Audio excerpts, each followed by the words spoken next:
done producing today. It's August 1st. We're only a couple months away from hopefully Red October.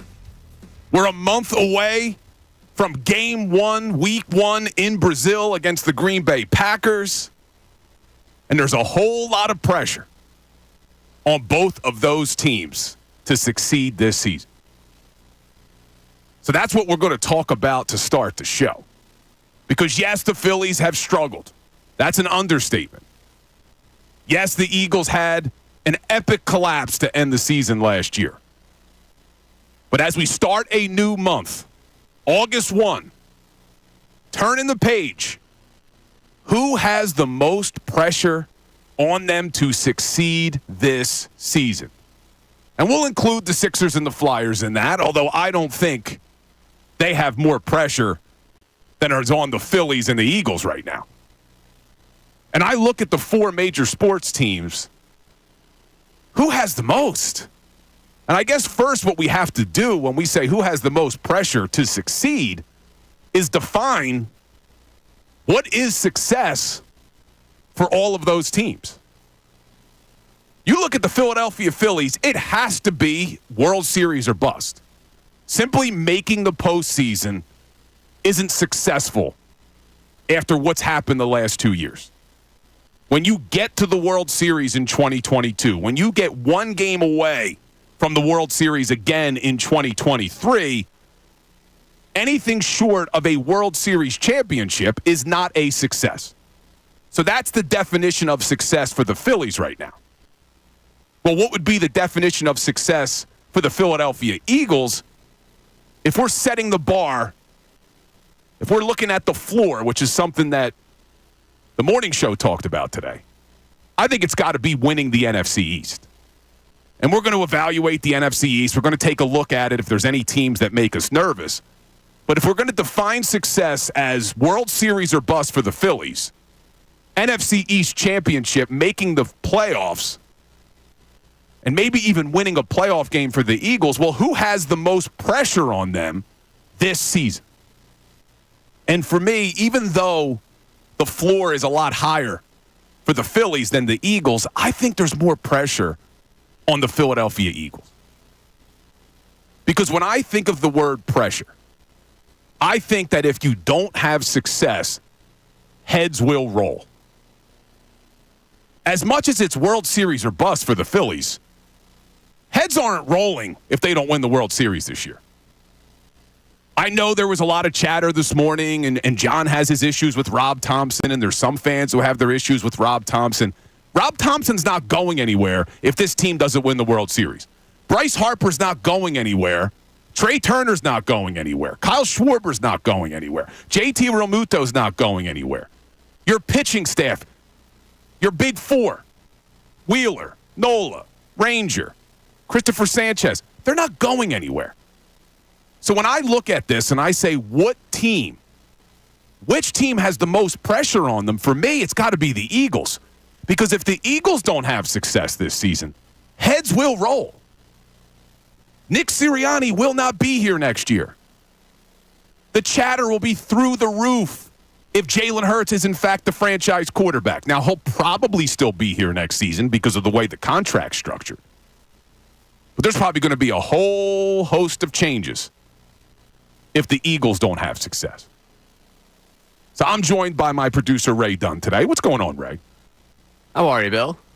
Not too bad. But as we talk about pressure, Ray, I just gave my case of why I think there's more pressure on the Philadelphia Eagles to succeed than on the Philadelphia Phillies.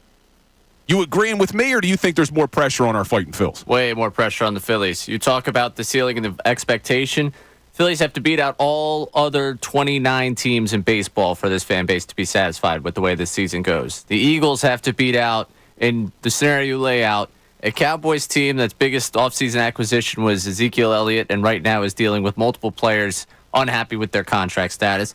A Washington Commanders team that the best thing going for them right now is, hey, maybe this rookie quarterback's going to be really good and we've got new ownership.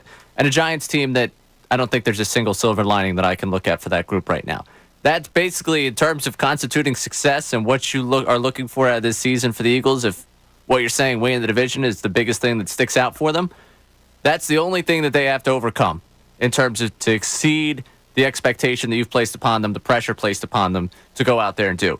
For the Phillies, they have to beat out everyone else. And for the Phillies, you're looking at a team that we know is in championship contention, and we know with the ages of a lot of these guys, they're probably in the latter stages of championship contention. If this is not the peak of their point of contention, then I don't think that they're still rising to the peak of it. I think they're going to be looking at the next couple of years as probably the next 2 to 3 years of really, really competing in a championship window.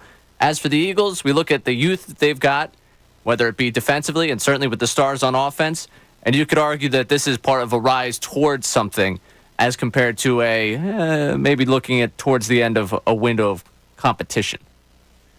I'm with you on your point about the Phillies, that fan base, we're not going to be happy unless they win a World Series.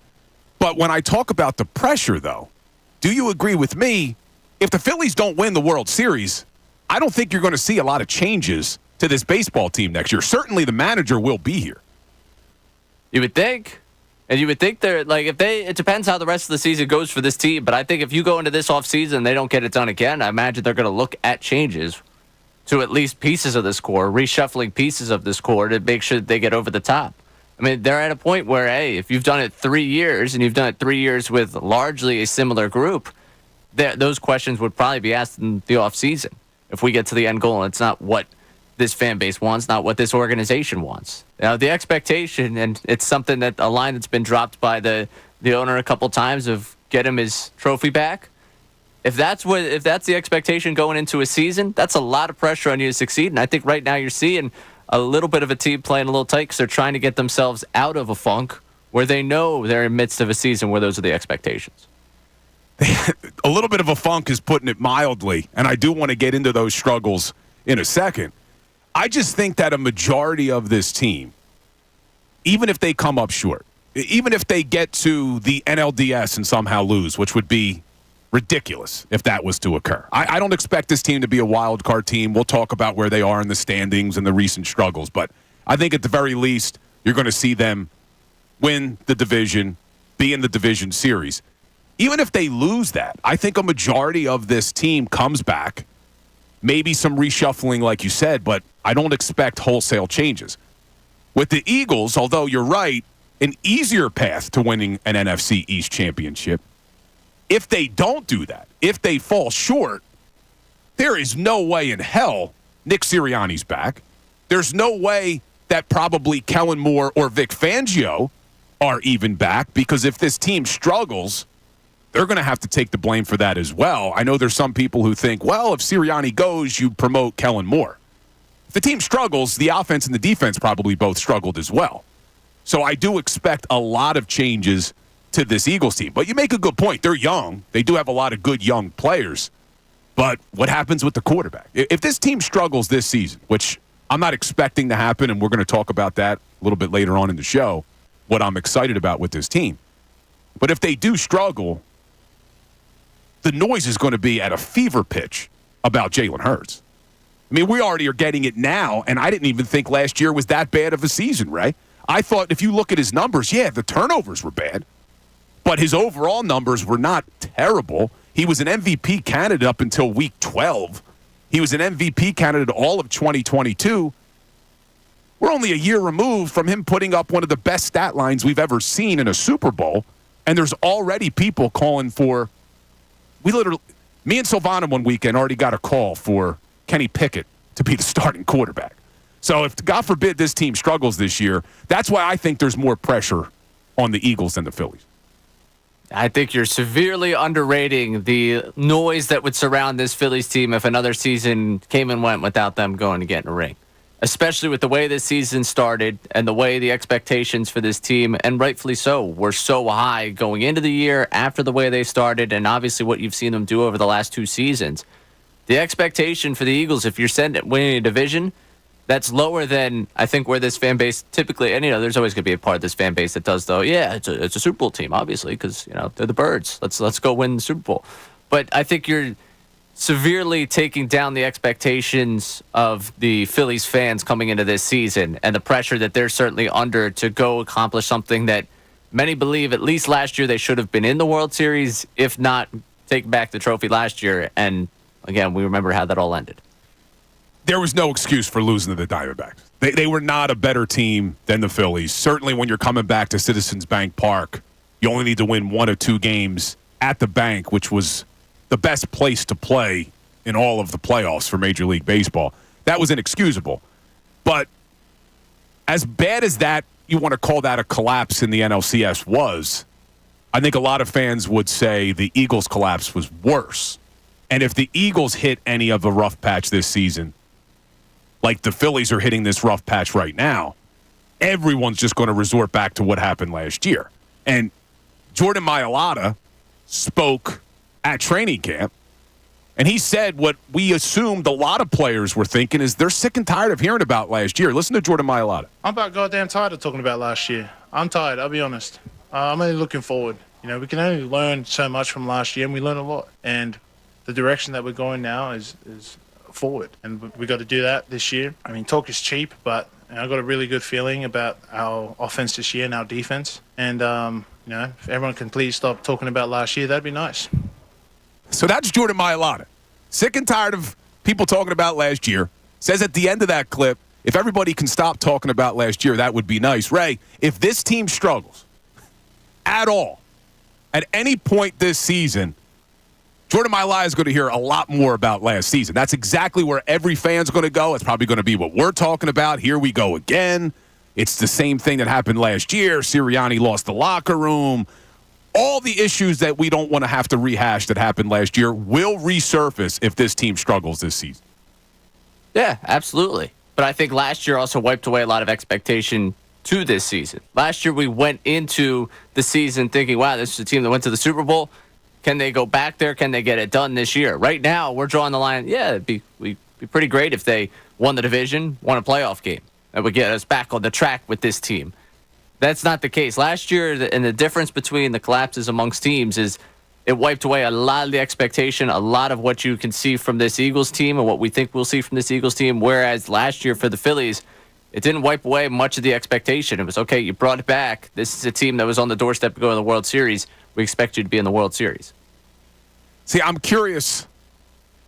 Do you think the Eagles will have an easier time when it comes to a pressure perspective, an easier time this season coming off of an historic collapse, or was it harder coming off of a Super Bowl hangover? Because for me, I'm going back to the Super Bowl hangover. That year, you get the closest you could possibly get to winning it all, you come up short.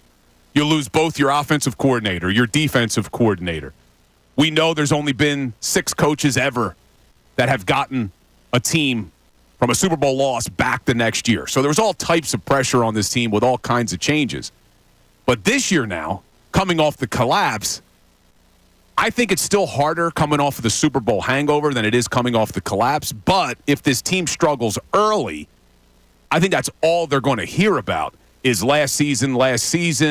Sirianni lost the locker room. Jalen Hurts isn't good enough. 2022 was the outlier. So I am thinking that as hard as it is coming off a Super Bowl, it's going to be pretty hard coming off of this season as well. Yeah, I think it'll be difficult coming off of this season, but I do think you make all these changes and you see everything that they've kind of done to try and refresh, whether it be the coaching staff, pieces of the roster, and we do kind of erode away at the expectation that was placed upon them last year. Because last year it was about, hey, okay, you didn't get it done last year. You're bringing back, you got your franchise quarterback. You're bringing back all these weapons on offense, and this offense should be elite. You should get yourself back to where you were a year ago. I think we can go compete for a Super Bowl again. This year, I don't think that same energy is there. You look at them as one of the better teams in the NFC, but can you really honestly tell yourself and sit there and say, yeah, this is a Super Bowl bust group? No, so I think the pressure is definitely on you more following a Super Bowl loss than it is at following that specific season from last year. There might be some people in that building that the pressure's higher on, but as a group, I don't think it's necessarily what it was dialed up to a year ago. And Steve Wyche joined Kincade Salciunas this morning from the NFL Network, and he talked about that similar thing, which it's not easy to bounce back after what happened last year. Listen to Steve Wyche. to sit there and say it's going to be tough to rebound, it is. I mean, that's a tough collapse, right? That's a tough thing for a lot of people to get over. You've seen what's happened to the Falcons since that Super Bowl loss. But, the thing is, talent in the bar for the Eagles is much higher than a lot of other teams. And I do think in adding Fangio on defense, Kellen Moore on offense to coordinate things is going to help. Look, the talent is there. The toughness is there. To me, this is not, a top-to-bottom super tough division where every game is going to be a war. But the Eagles are going to get everybody's best shot. So it's going to be tough. You look around, the conference, the Niners are still going to be there. Detroit's going to be there. The Packers are going to be there. We'll see about the Cowboys. We'll see about some of these other teams. But I think Philadelphia's biggest concern has to be among themselves. Can they sustain? Can they play at a high level and compete at a high level for 17 games? We saw last year they couldn't. A lot of things fell apart. That's going to be their challenge. And I'm sure you guys are going to hold them accountable once they get to week 10 and 11, like, okay, now's when you have to be playing your best football, not just hanging on to get to the postseason. So that's interesting from Steve Wyche, NFL Network, on with Kincade and Salciunas this morning, because kind of what we're talking about, Ray, is, it's going to be tough because even if they have success early, the moment they hit a rough patch this year, can they overcome adversity? Because last year they couldn't. Last year they had no answers for the adversity. Are they going to be able to do it this year? And as we talk about adversity, the Phillies are in a whole ton of adversity right now. Some of the worst baseball we've seen this team play in the last few seasons. Certainly the worst baseball we've ever seen Bryce Harper play of his career. I don't think it's exaggerating saying this may be the worst baseball Bryce Harper has played in his entire Major League Baseball career, Ray. I don't know. I would have to go find stretches where this has happened to him before. It's certainly uncharacteristic of him, and not one for his last 30, Ray. One for his last 30. It's not the Bryce Harper you've grown accustomed to, and not the Bryce Harper that's one of the best baseball players that we've seen over the last decade in Major League Baseball. I would go back to this, and this stretch obviously is especially bad given 4-11 over your last 15 games. This team has started slow the last two seasons and started to play their 600, ridiculous level baseball in June. This is a later version of that, basically, of the disgusting baseball you were subjected to earlier in the season. They've hit the rough patch right now. Obviously, it's not fantastic. Anytime we start to drop the four words, I'm concerned about Harper. Harper seems to be the one that makes us eat those words. Oh, he's going 3 home runs on tomorrow night. They got the night off tonight. Tomorrow, 3 home runs for Harper. Right. So I think we can get caught up in the moment here with this Phillies team. It is a longer stretch now. Now you're looking at a 15-game stretch, which is basically, 1/16 of a season, which if we're doing the baseball to football, comparison on this one, all right, or no, 1/10 of a season in this one, that's basically about a game and a half where you've seen it been bad if it was an NFL game. So it starts to concern you a little bit more. I need them to win so badly, basically, this weekend. You need them to start finding something, and this is not a road trip that you want to be scuffling into. The Mariners, Dodgers, Diamondbacks 10-game stretch here is not one that I was very excited to see on the schedule ever, and now especially you're looking for any sort of a spark. I hope the first pitch of that game in Seattle tomorrow night is hit out by Schwarber because I need this team to find any sort of life. You talk about this 15-game stretch, right? It has been terrible. And I'm not just talking about the losses. They've only won 4 of their last 15. They're 4-11. But what's been worse, you look at the starting rotation. They have a 4.21 ERA. You look at the bullpen, an 8.06 ERA. And then the lineup, a 225 batting average and a 699 OPS over the last 15 games. Everything's gone off the rails. You don't expect all of these things to happen at once. Now, maybe we could look at that as a positive and say it wasn't just, their lineup was bad or this was bad. Everything went bad at once, and that's why they're losing. The chances of that happening for an extended period of time are slim. But when we get back, I want to talk about what Rob Thompson said. I want to talk about Rob Thompson and if he's the right manager to kind of guide the ship through choppy waters, because I think he is. And Ray talked about putting this into football terms. It hasn't just been the last 15 games. You talk about 1/16 of the season, and I just gave you how bad those numbers are. It's been a little bit longer than that, and I'll put it into football terms for people, which may make you feel a little bit better. All that coming up. And we want to hear from you as we talk about which team has the most pressure as we sit here on August 1st to succeed. We're including the Sixers and Flyers in that, although I don't think they're anywhere near the same level of pressure as the Eagles and the Phillies. Sixers, you can make the argument. We can talk about that coming up. But we put it up on our Twitter feed at 97.5 The Fanatic. You can go vote. Phillies, Eagles, Sixers, Flyers. Who has the most pressure to succeed this coming season? And coming up, we'll play Rob Thompson and what he had to say after last night's game when this team is in a pretty bad slump. But thankfully, they get the day off. I'm Bill Colarulo. This is Middays. We'll be right back. Fanatic.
This is Bill Colarulo on Middays, 97.5 The Fanatic. This 10 o'clock hour is brought to you by Window Nation. Take advantage of Window Nation's 50% off sale on all style windows. Plus, make no down payment with no payments and no interest for 12 months. Call 866-90-NATION or visit windownation.com. So the Phillies are in a little bit of a rough stretch. That's putting it mildly. They're 4-11 in their last 15. But maybe even worse, they're 20-24 in their last 44 games. That's almost 30% of the season where they're playing less than 500 baseball. Philadelphia Eagles, 1 month away from opening night in Brazil against the Green Bay Packers. Tonight, open practice, the only open practice for fans down at Lincoln Financial Field. And believe it or not, we're under 3 months away from opening night for the 76ers and the Philadelphia Flyers with new Russian star Matvei Michkov. So the question we're throwing out today to start the show, of these four teams, which team has the most pressure to succeed this season? So we want to hear from you. Send us a text, 610-632-0975. Which of those four teams do you think has the most pressure to succeed this coming season? Again, send us a text, 610-632-0975, and tell us why. We started the show defining what success would be, because for the Philadelphia Phillies, me and Ray agree, it's got to be World Series or bust. After what happened in 2022, getting to the World Series and losing, then getting within one game last year of getting back to the World Series against an inferior opponent. Let's face it, they should have beaten the Arizona Diamondbacks and didn't. Anything less than a World Series is not a success. For the Eagles, I'm setting the floor at the NFC East. We don't think that the NFC East is that strong this year. The Giants are the Giants. They still have Daniel Jones. And now they lose Saquon Barkley. The Washington Commanders, although a very improved team, are going to be starting a rookie quarterback. And unless he's C.J. Stroud, you don't expect the Commanders to be a real contender this season. And then you have the Dallas Cowboys, who, I don't think this is opinion, fact, got worse this offseason. They lost their starting running back. They had to bring back an aging Ezekiel Elliott. Their offensive line got weaker. They let a couple of their edge rushers walk, and unfortunately, they just lost one in training camp to a torn ACL. They got worse. So for me, NFC East is the floor for the Philadelphia Eagles. And we didn't really get into the Sixers and the Flyers. There's pressure on the Sixers, certainly after making the move for Paul George. Another year with Joel and Tyrese. And the Flyers, I don't think there's much pressure on them. They're still in a rebuild. Everybody's just excited to see Michkov. But when I look at the four major sports teams and I define pressure, for me, I think pressure is heads will roll if they don't reach the level of success that is expected. And that's why I think there's more pressure on the Philadelphia Eagles than the Philadelphia Phillies. Because if the Eagles don't succeed, Sirianni's gone. Jalen Hurts is being questioned. They may even put a backup plan in place if Jalen struggles this year. I still think he'd be here next season, but I wouldn't be shocked if you see Roseman trying to figure out a backup plan. I think there'll be a wholesale change to the coaching staff if Sirianni's gone and there's no success this year. I don't get that same feeling with the Phillies. As much as it would be a disappointment if they don't win the World Series, I still expect Rob Thompson back. I would expect all the players back, or a majority of the players back. So I'm curious what you all think about which team has the most pressure. Because maybe, though, as we talk about pressure, maybe the Phillies are feeling it right now. With the start that they had, they've given themselves some wiggle room. But now you look at the last 44 games, and this is a below-average baseball team. And you could make the argument, Realmuto missed time, Harper missed time, Schwarber missed time, Ranger Suarez is on the IL, Zach Wheeler missed a couple starts. So you can make the argument for why they are where they are. But we're now looking at 30% of the season when you look at the last 44 games, and they are 20-24.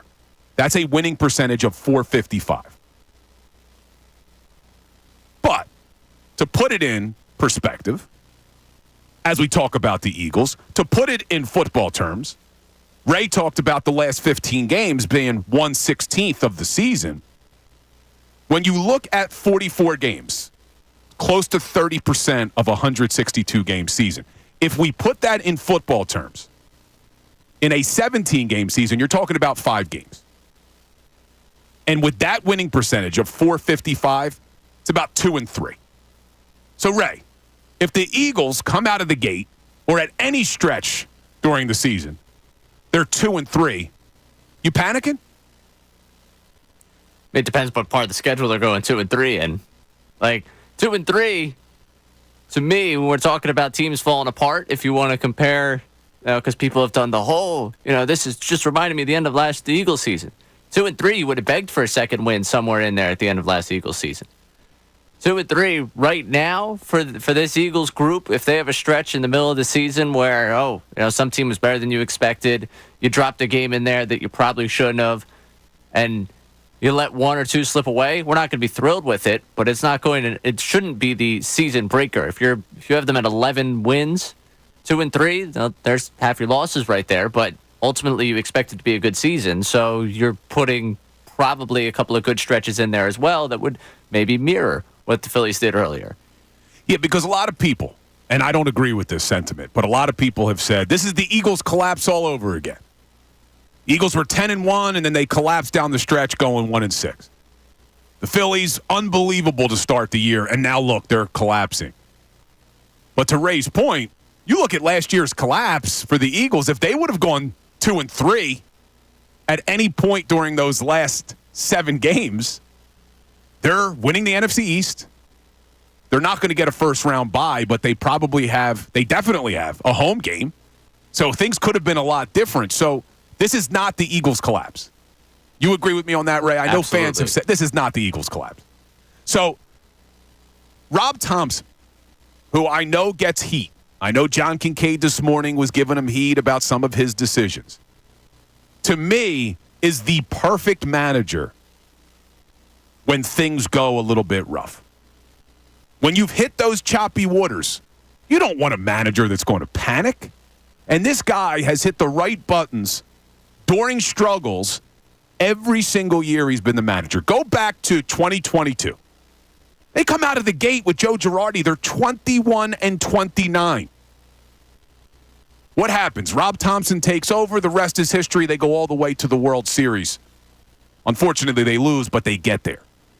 Last season, they come out of the gate 25-30.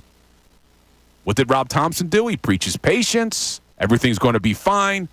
They go 65-42 the rest of the way. That's over 600 baseball, and they get within a game of the World Series.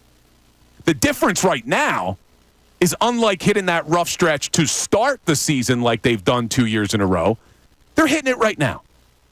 But Rob Thompson is still preaching patience. This was him post-game after another rough loss last night. Yeah, you expect those guys to produce, and when they don't, because everybody goes into a downslide at some point during the year and a couple times during the year, then the other guys have to try and pick it up and try to do some things to create runs. And I thought the fight was good today. We got down 4 and kept scratching and coming back and scratching. I thought the team played well. A little day off, clear the minds, come back out on Friday and get prepared for Seattle. Rob Thompson, little day off, clear the minds. I think he's got the perfect demeanor, Ray, for this team, and I do expect this day off to be good. I think them going on a road trip will be good. This is still a very good baseball team, and when I gave you some of the stats of the last 15 games, the fact that the starters have an over 4 ERA, the bullpen has an over 8 ERA, the lineup's batting .225 in the last 15 games, and yet they still only lost 2 games to the Yankees by 1 run both games. They went to 12 innings against the Yankees. To me, that signals how good this baseball team can be. And right now, it's just a rough stretch. Yeah, you're not getting a lot of things to bounce your way right now. And you've done things, obviously, to put yourself in those positions. They're within one run of the Yankees twice here, and, I'm not hanging the participation banner here for them in this series. They needed to win at least one of these games.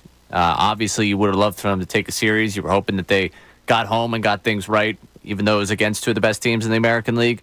But there's been a couple of games in this stretch where you're like, one way or another, maybe you find a way to win that game that you just haven't, which is uncharacteristic of this group this season. So, I'm not going overboard with the panic here, freaking out. It's been a terrible stretch. I almost caution against using the 44-game sample size because you're 7 games under 500 in the last 15. That significantly takes a toll on what your record was over that larger sample size. Yes, definitely. So I think you've laid it out. It's been just about everything in this stretch. Once you think you're getting the pitching, the hitting's not there. Once you think you're getting the hitting, the pitching's not there. They found a way to lose games, and it's been something that we've seen again over 15 games that you didn't really see over the first, 80, 90 games that you had this season. And if Bryce Harper, and look, me and Tyrone talked about this yesterday. Bryce Harper's Superman. Love Bryce Harper. One of the best Major League Baseball players in the league right now. One of the best Phillies I've ever seen. If he doesn't go 1 for 30 in his last 30 at-bats, they probably win a few more baseball games. At the very least, they're winning both against the Yankees because he gets the final out last night. He gets that out, I think it was in the 11th 2 nights ago, where if he beats out the play at first, they win that game. So you don't expect Bryce Harper to go 1 for 30. And Ray made the point earlier, just when we question Bryce Harper's when he goes off, to start the season, he struggled a little bit. And like an idiot, I made the mistake of putting out a tweet that said, should we start to be concerned about Bryce Harper? He hit 2 home runs that night. So, yeah, I'm going to question Bryce Harper today and see what happens tomorrow night in Seattle because I do expect him to bounce back in a big way. But we're talking about pressure on all these teams, Ray, and we put out the Twitter poll, which team has the most pressure to succeed this season? Where are we coming in on the voting on the Twitter poll? Yeah, so again, you can vote at 97.5 The Fanatic as we sit here on August 1st. Which of the 4 major sports teams has the most pressure to succeed this season? Polling at the lowest number, 2%, the Flyers. No surprise. Yeah, a little bit higher, I honestly expect that. I thought it would be 0, Yeah. but okay. 8% saying the Sixers, 24% saying the Eagles, and 66% of the vote going to the Phillies. Wow, so 66% of the people agree with you, Ray. See, I think there's more pressure on the Eagles simply because I think heads roll if they don't succeed. I think the Phillies, although it's World Series or bust, I still think they're all coming back next year, or a majority of them are coming back. But that's interesting, and I wonder if pressure is getting to the Phillies. I don't think it is. I don't think pressure has anything to do with what's going on right now. But I'm going to make you feel a little bit better because Jason Stark, Hall of Famer from The Athletic, joined the best show ever yesterday with me and Tyrone like he does every single Wednesday. And he's going to make you feel a lot better about these recent struggles that the Phillies have gone through. And then I also want to take a look, though, as we look at the starters and the bullpen and the lineup over the last 15 games. Is it just a slump, or is there an area that we have some concerns about that could linger into the future? We'll get into all of that when we get back.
Sports station for breaking news. Now, more of the Midday Show. 97.5 The Fanatic and 97.5thefanatic.com. This is Bill Colarulo, Middays on 97.5 The Fanatic. Talking about pressure today on our four major sports teams. Because it's August 1st, and believe it or not, we're a month away from Packers-Eagles in Brazil. We're 2 months away from hopefully a long red October for the Phillies. And we're less than 3 months away for Sixers and Flyers. So we're asking the question today, of those four major sports teams, which one has the most pressure to succeed this season? And we're going to get into the Eagles a little bit later, but as we talk about the Phillies and the pressure on that baseball team, it's been a really rough stretch over the last 15 games. You could go back 44 games and see that they're playing under 500 baseball, but things have really been highlighted over the last 15 when they're 4-11, when their starters have struggled, their bullpen has struggled, their lineup has struggled. But we're trying not to panic. Rob Thompson doesn't panic. I think he's the perfect manager for this baseball team. He didn't panic in 2022 when he took over for Joe Girardi. They go to the World Series. He didn't panic in 2023 when they came out to a hot start, or slow start. Not a hot start at all. A slow start, and they get within one game of the World Series. And he's not panicking now. And you shouldn't panic either. And I'm going to make you feel a little bit better. Because Jason Stark joined the best show ever with me and Tyrone yesterday. He joins that show every Wednesday, does a great job. Hall of Famer, covering Major League Baseball for The Athletic. And he talked about how every good team goes through this. Listen to Jason Stark. And it's just part of baseball. I mean, look, there are reasons for it in this instance, but the marathon is so long, man. It just tests you. And so, like, you see what happens when some starting pitchers get hurt and they stop having the consistent excellence in the rotation, and they don't get the same length in the rotation, so the bullpen has to work more, and then the bullpen isn't as good, and things just feed on themselves. But this is every good team in the sport right now. It's not just them. Not to say there's not stuff to be concerned about, but honestly, it's not just them. So that's Jason Stark. All good teams go through this, and it's not just them. So that does make me feel a little bit better. It should make you feel a little bit better, but he does throw in there, it doesn't mean that there aren't things to be concerned about. And Ray, I mentioned how much the starting pitching has struggled over the last 15, how much the bullpen has struggled, and how cold the bats have been. Of those three, are there any where you look at it and say, hey, you know what? It's not just a slump. I do have my concerns, because for me, Ray, I do have concerns about the starting pitching. Because as good as this team was to start the season, a lot of that was because Ranger Suarez was absolutely dominant. He was a favorite to win the Cy Young, and I don't know what version of Ranger Suarez we get when he gets back off the IL. I'm not worried about Wheeler. I'm not worried about Nola. You're going to get what you get from those guys. But with Ranger, we've never seen him pitch this many innings, and now an IL stint, there was some chatter that the Phillies looked into starting pitching at the trade deadline, didn't make a move for it. But I do have my concerns about Ranger Suarez. Where are you? Yeah, I mean, I guess if you're talking health concerns, sure. I don't know if necessarily I could go down the path of being most concerned about the starting pitching in terms of the way they perform. It would be more a health-based, okay, do you think Ranger Suarez can get back to who he was? They're not too concerned about it right now. I'll back off and wait until I see him get out there and pitch one more time.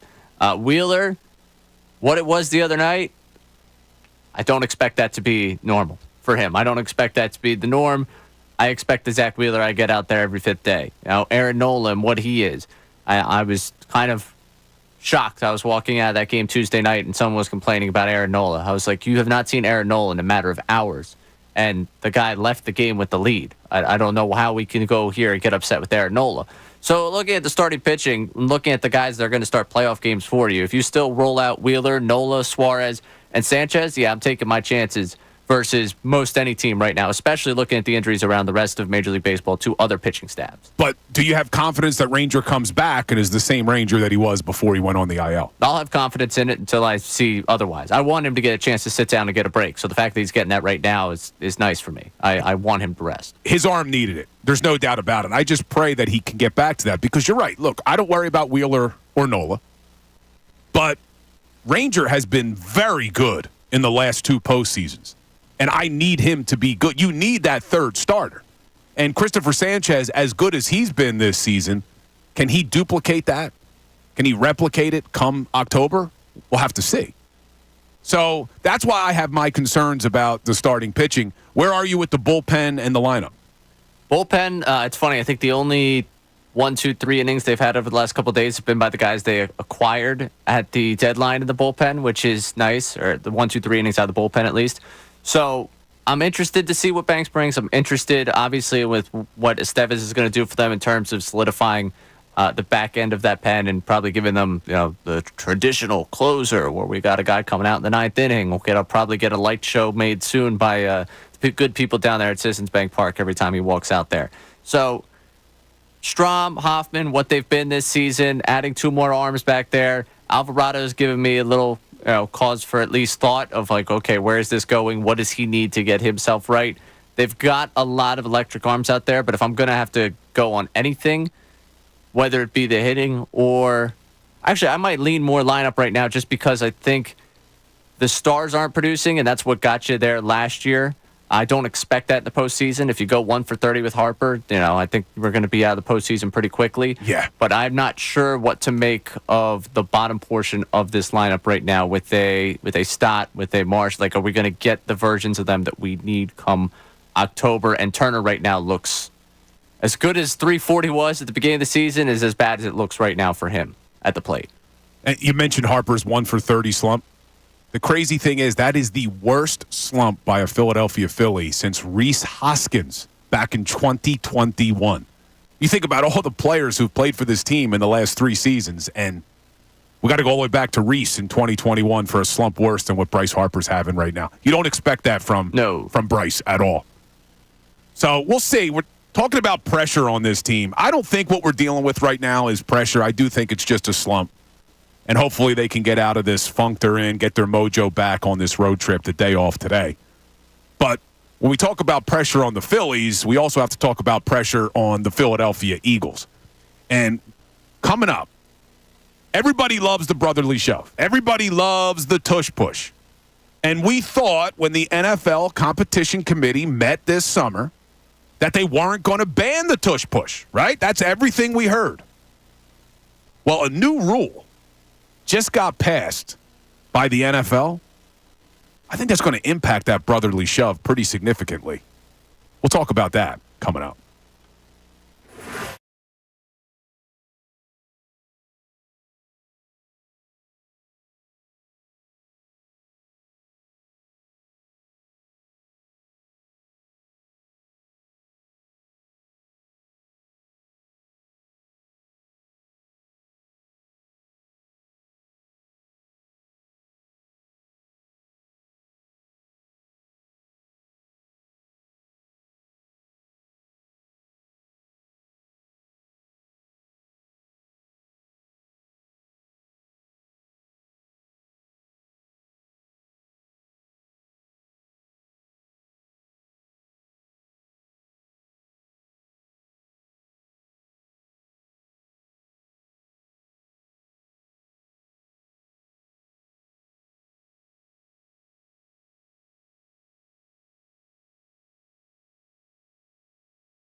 And 97.5thefanatic.com.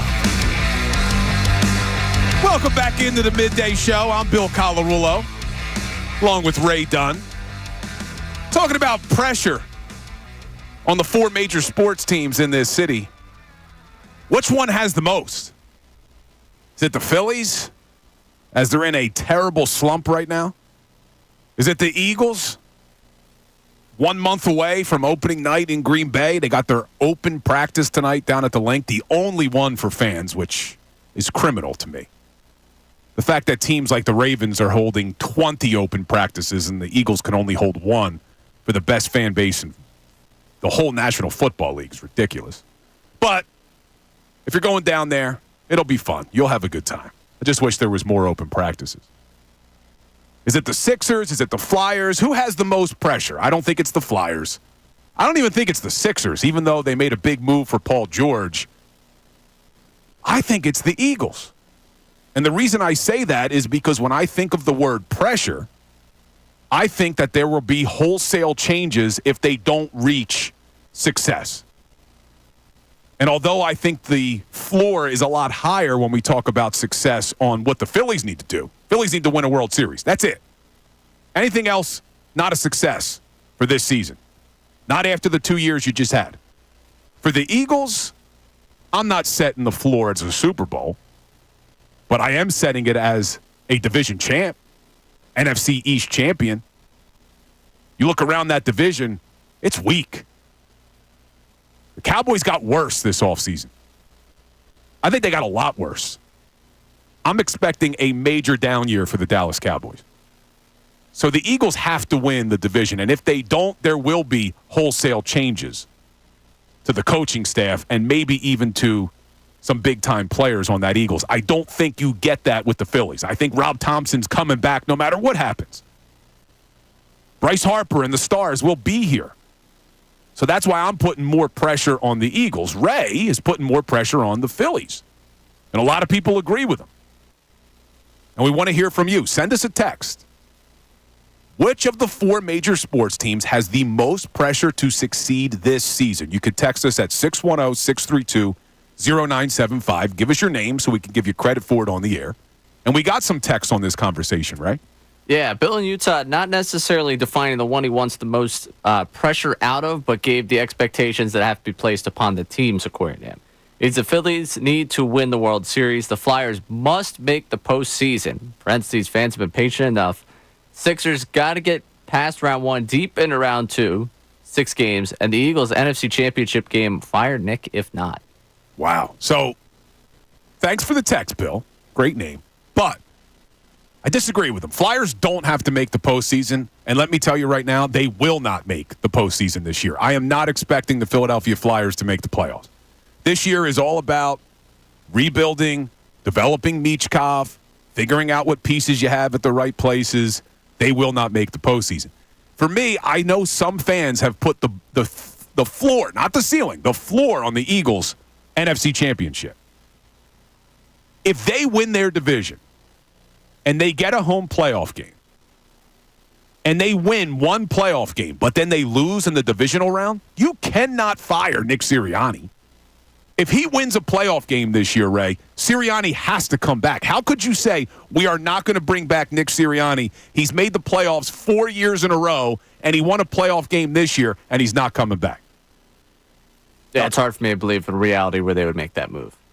I don't think you can. But it's not going to be easy this year, Ray, because the NFL is trying to get rid of the tush push. We thought this summer that the NFL had said they weren't going to change the rules.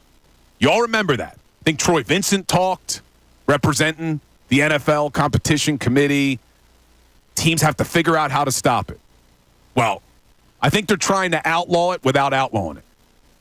So Mike Florio from ProFootballTalk.com wrote an article today. There's a new rule. There's not a new rule. They added language to the rule. Rule 7, Section 5 of the NFL rulebook now says, no player may take a position that is neither clearly on nor clearly off the line of scrimmage unless he is directly behind the snapper. and only one player may be in such a position. That's your quarterback. So they're saying your quarterback can be right at the center, right behind Cam Jurgens. Jalen Hurts can be right there. But if you remember the way they would do the tush push, they would have somebody right on Jalen Hurts. Sometimes two people right on Jalen Hurts that when the ball was snapped, they would immediately push him. Well, according to Mike Florio, per a source with knowledge of the situation, the league added that language at the suggestion of the referee group. The goal was to clarify that only one player, the quarterback, is permitted to be in what they're calling no man's land between the line of scrimmage and the backfield. So what this means now is if the Eagles want to run the brotherly shove, they want to run that tush push, Saquon's not going to be able to be right on Jalen Hurts' butt. He's going to have to still be 3 yards off and then run up to push him. So this is a way, Ray, they're outlawing it without actually outlawing it. Because you're not going to have the same effect. What made it so great was as soon as the ball snapped, running backs push him. But you get the running start now from Saquon. But it's going to take a split second, right? It was how quick it was, how low Kelce would get, how quick Jalen would then be there, and you'd have people pushing him right away. They got to figure out a way. Now, look, I don't know how much they're going to run the tush push this year now that you have Saquon. Do you still need it? It's just it was the most effective play they had last year in the offense. I'd hate to see them just eliminate it. I need the tush push option. All right, now that you got a running Saquon, instead of him running up and pushing Hurts just flips it behind him to Saquon. Everyone's upset in the pile. Saquon's just 20 yards down the field. That's what I need. This is what I need to come out of this. We now get this tush push option. Hurts can either dive forward or just toss it out. Let's get a little wild here. Some variation from Kellen Moore here in the tush push. 95% of the offenses do. 1 low percent of that is what they're doing with the tush push. They can get a little crazy with it. In all honesty with it, I think they just hate the play. I don't think they find it entertaining from a football aspect. Yeah, they say it's a rugby play. Right. They don't want to see that on their TV. They're annoyed with it. You know, Goodell just throws his hands up in the air with, this isn't the sport I'm trying to create here. The Eagles found a cheat code, and they're going to try and patch that up. And unfortunate for us because it worked like a charm pretty much every time. But I think this is just the NFL saying, yeah, take this little sloppy play you got moving on and take it somewhere else. I don't like it, Ray. I don't like it. I think teams should have figured out how to stop it, but we'll see how much the Eagles utilize it, but it would look different this season. So, as we talk about pressure and we talk about the Eagles, anybody text agreeing with me that the Eagles have the most pressure on them? Yeah, we got unnamed texter here with Eagles for sure. After the major collapse there's ton of pressure. Rumors of issues with relationships. The Phillies have pressure as well, but they don't have rumors of bad blood or anything. Plus, they aren't the team with the most scrutiny around them as the Eagles are. Yeah, that's why I'm with that texter. No name on that text, though. Actually, Brody. Brody A. So. Brody A., thanks for checking in. But I'm with him on that. I know that a majority of people are saying the Phillies right now. I think partially it's because the Phillies are who's in season.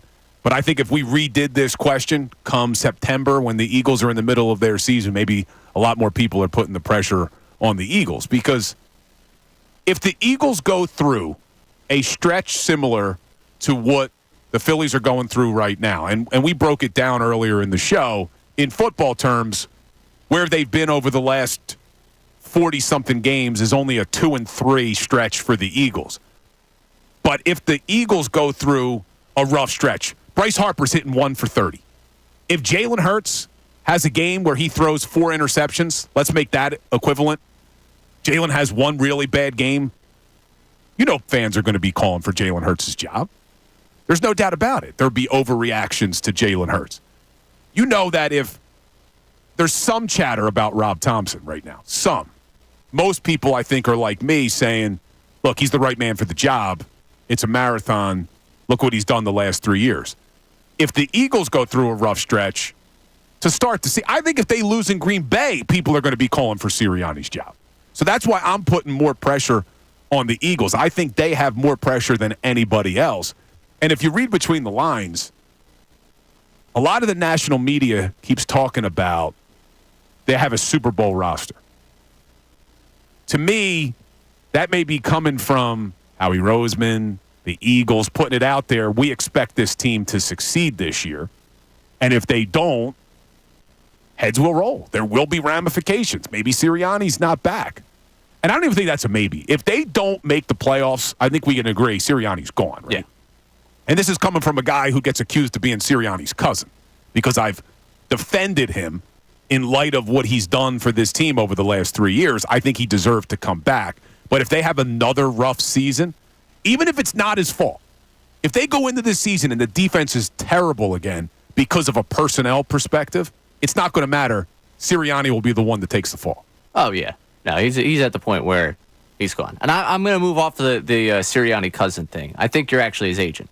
I'm going to give you more credit on that one. You do have the law degree, so I think that the agent is more where I'm going at this. I think everyone went with the family angle. I see this as a business move right here. This is agent speak. But you mentioned the 2-3 stretch, and this was interesting from Chris in Philly. With the football analogy, it really depends on the eye test. The Eagles are 2-3 and close games, then you use your head. No, it's not a big deal. If 2-3 and they look a lot of what they did last year when they were 10-1, then you could determine that they aren't good. The current Phillies slump looks terrible, but I don't think it's panic mode. There is a time to right the ship. Everyone else stinking also helps, and having some cushion. Get hot going into the playoffs is what matters most. That's actually really well thought out text there, because you're right about the Eagles. It does depend on how it looks, because we all watched the 10-1 start last year. You could look at the final numbers for the offense. Top 7 offense in the NFL last year, Ray. But when we watched the games, that was not a top 7 offense. They looked like they were lost, especially down the stretch. So I guess you're right on that analogy. It does depend on how they look, but could the Phillies look worse than they look right now over the last 15? I mean, they look pretty damn bad. If they could look worse, I don't want to see it, because I don't think it really exists in the possibility of a team that you think is competing for a championship. Like, I don't imagine a much worse scenario unless this pitching staff was decimated to the point where it's like Allard Mercado and fill in the blank with another pitcher they might bring up from AAA where they're just scrambling to cover innings. Like, I think that would be the only way this could look any worse, because offensively the Stars have looked just about as bad as you could imagine. Yeah, you don't expect that. You don't expect that to happen, but then like you mentioned earlier in the show, it's exactly what happened in the NLCS when all the bats went cold. That's why I was so hopeful. Look, trade deadline's over. They brought in Austin Hayes. Looks like they're trying him as the everyday left fielder.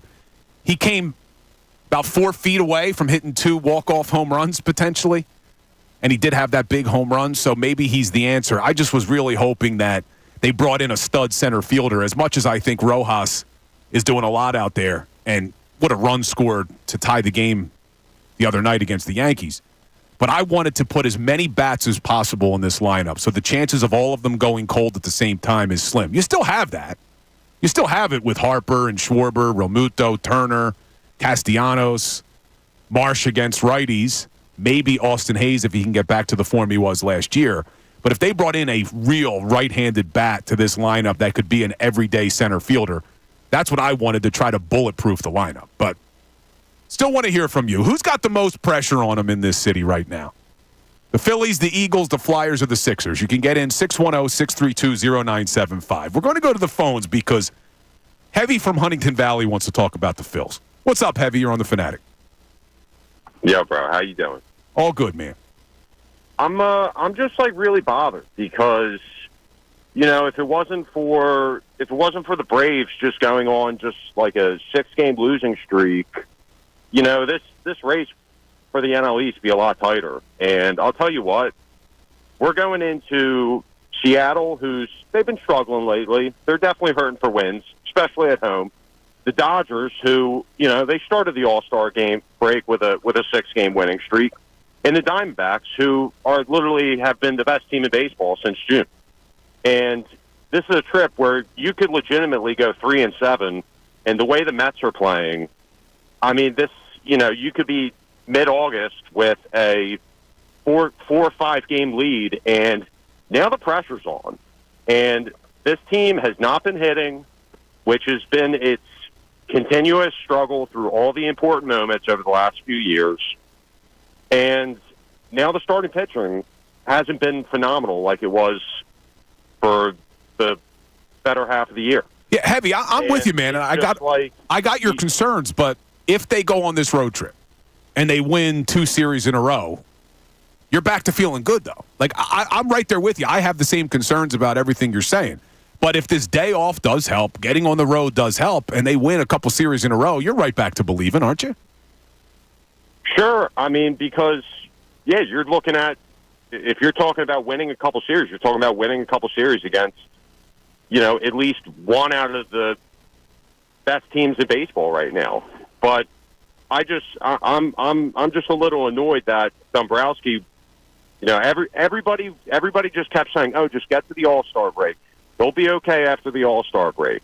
And now, we're past the trade deadline, and he looked at this lineup and he said, nope, we're good enough. Yeah, I appreciate the call, Heavy. Look, I don't necessarily disagree, and that's what I was talking about right before Heavy came on the air.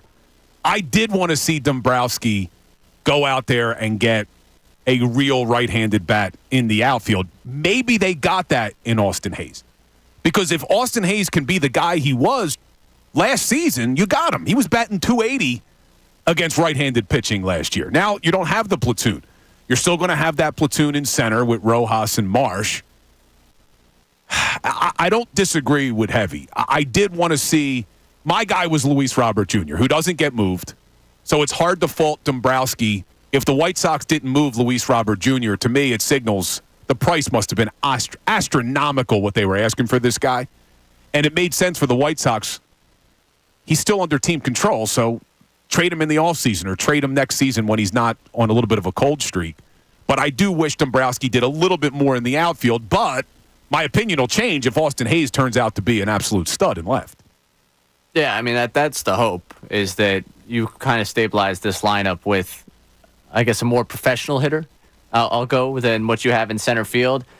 It's still odd to me. It's going to continue to be odd to me the way they go about doing this, because I think the platoon in center field right now, you're losing defense on one end, you're losing offense on the other. Like, you're not going to get the best version of Rojas against left-handed pitching that hasn't been what he's been this year. He has reverse splits. He's been better against righties than he's been against lefties.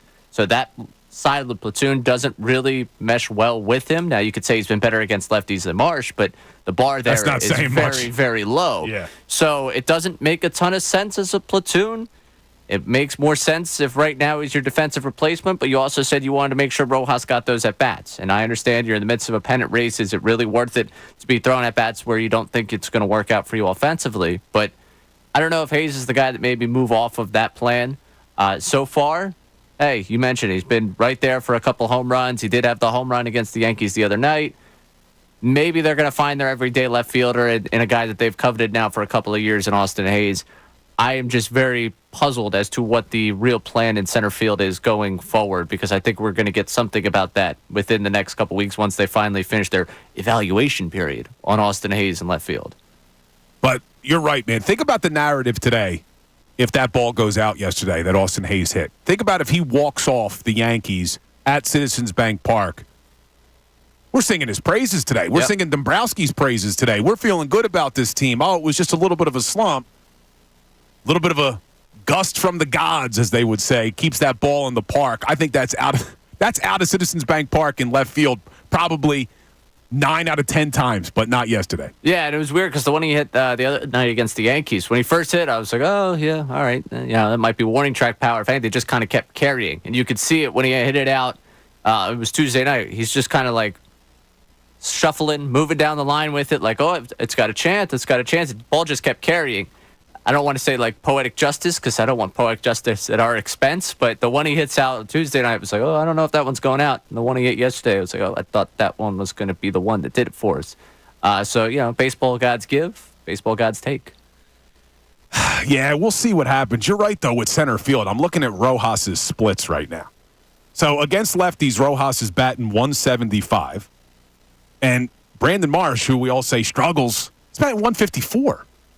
So it's almost like, we've talked about this a lot. Do you just let Marsh hit lefties too? I mean, you're talking 20-point difference in a batting average. Do you get that much more? I know you get more in the field from Rojas, and I loved what he did the other night on that pass ball to tie the game up against the Yankees. But do they just go with Marsh every day? Because there's no other options now. It's either Marsh or Rojas in center, right? Yeah, pretty much. So you're probably rolling with him every day? I don't know. That's why the platoon in center field doesn't make a ton of sense to me right now. The way they went about doing it with Hayes and then Marsh versus Rojas, it's just maybe it'll crystallize in the next couple days. But right now, I'm kind of scratching my head of what in the world is the upside of this platoon. The upside is you like the defense better than Rojas is out there, and you're not putting Rojas out there against righties because you like the offense better with Marsh. It seems kind of disservice to either one of those guys. Not that either one of them has taken the bull by the horns and earned everyday playing time, but it's just not really the way I would draw it up if I was the one trying to create a platoon out there. Well, the issue is trade deadline's over, so this is it. This is who our outfield's going to be come October, but we'll see what the plan is over the next couple of weeks in center. When we get back, I want to continue this pressure conversation. I want to get an update on the Twitter poll to see where all of you think the team with the most pressure is right now in Philadelphia. And you're not going to believe it, but a former Philadelphia Eagle running back who literally holds the record in NFL history for the highest yards per carry average of running backs with at least 300 carries announced his retirement yesterday. We'll talk about that coming up. Fanatic Sports Update. Open practice tonight. I'm Ray Dunn. This update is brought to you by Allstate. Some people just know the best rate for you is a rate based on you with Allstate, not one based on anyone else. Visit allstate.com or call for a quote today. The Eagles host their open practice tonight. One chance to get to see this group in person before the preseason. Things get going at 6:30 at Lincoln Financial Field. Tickets are $10 and benefit the Eagles Autism Foundation. As for the team on the field, Tim McManus joined the best show ever yesterday. Made a lot of fans happy with his biggest takeaway from the first week of camp. The first thing that jumps to my mind is the way that the offense looks, particular with motion. As we know, that was a big sticking point last year. The offense got static. The rest of the league is kind of evolving. People were saying, when is the motion going to come? And the answer is now. You can listen to that full conversation at 975thefanatic.com. Game 1 of the NFL preseason is tonight in Canton, Ohio, as Texans-Bears face off in the Hall of Fame game. The Phillies scuffle continued on Wednesday, falling 6-5 to the Yankees, being swept for the first time this year. They've now lost 11 of the last 15 games. They head out for a West Coast trip. Tough 10 games on tap. Game 1 of that trip Friday night at 9:40 against the Mariners. I'm Ray Dunn, reminding the Birds Insiders on every weeknight from 6 to 7 on 97.5 The Fanatic and 97.5thefanatic.com.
Exciting perspective you need to hear. Coming up tonight at 6, 97.5 The Fanatic and 97.5thefanatic.com.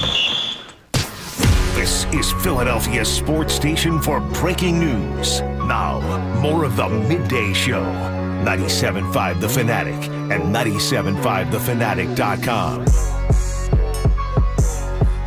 Bill Calarulo, middays, 97.5 The Fanatic. You just heard the promo for the Birds Insider Show tonight at 6. A special show tonight because we're going to carry Nick Sirianni's press conference at 10 after 6. Eagles' only open practice of the season tonight down at Lincoln Financial Field. And we're talking today about pressure because you look at your four major sports teams in this city right now. Which one has the most pressure to succeed? Is it the Phillies? Is it the Eagles? I'm including the Sixers and Flyers in the conversation, but for me, it's nowhere near the pressure that's on the Phillies and the Eagles. And I really think the Eagles have more pressure on them than the Phillies. My producer, Ray Dunn, disagrees. He thinks it's the Phillies. It's got to be the Phillies because they're World Series or bust. I'm going with the Eagles because I think there will be wholesale changes to this team if they don't succeed this year. Now, the definition of success for each team is different. Certainly, the bar is a lot higher for the Phillies. They got to win the World Series. World Series or bust. For the Eagles, it's not Super Bowl or bust. I think they could have a successful season that doesn't include a Super Bowl victory. I think a division win, making it to the playoffs, winning a playoff game, that would be a successful season where you wouldn't see those wholesale changes. But absent that level of success, you probably don't have Nick Sirianni here next year. You probably don't have a lot of this coaching staff here next year, and you probably are starting to question your franchise quarterback.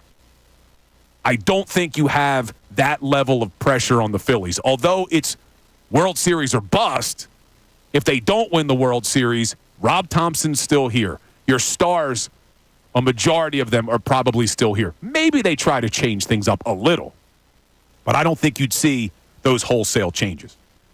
So that's the question we're throwing out to all of you today. You can get in by text 610-632-0975. Which of the four major sports teams has the most pressure to succeed this coming season? And if you remember last season, as we went into the Eagles training camp, there was a lot of chatter about a new running back that the Eagles had signed. People were so excited to see what this running back was going to do. Talking about Rashad Penny. Who remembers all season last year? Why aren't they dressing Rashad Penny? How come Rashad Penny's not getting more carries? Nick Sirianni and Brian Johnson don't know what they're doing. Giving the ball to Rashad Penny. Well, Rashad Penny announced his retirement from the NFL today. So everyone who thought that Rashad Penny should have got the ball more last year, there was a reason why they weren't giving him the football. The guy just didn't have anything left. Unfortunately, injuries got to him. But it's crazy because if I told you who has the highest yards per carry average in NFL history with a minimum of 300 carries, would anyone say Rashad Penny? Because that's the answer to that trivia question. Rashad Penny has the highest average yards per carry in NFL history at 5.6 yards a carry. It's unfortunate that injuries got this guy, Ray. Yeah, it is unfortunate that injuries got that guy. I will really miss doing the game day show leading up to pregame on Sunday mornings. And no matter what you're talking about, you'd be talking about the defense, how bad it's been. Just look down at line one. Why isn't Rashad Penny seeing the field? I will miss that phone call. So those of you that made that phone call last season, I appreciate you. I appreciate you because you were thinking outside the box. You know, this team has lost 6 of 7 to end the season, and the answer for the Buccaneers game in the playoffs, Rashad Penny. It was not anything but Rashad Penny. So I will miss his contributions to Sports Talk Radio, his contributions to what I do for a living. Rashad Penny, congratulations on your NFL record for yards per carry with a minimum of 300 carries in NFL history.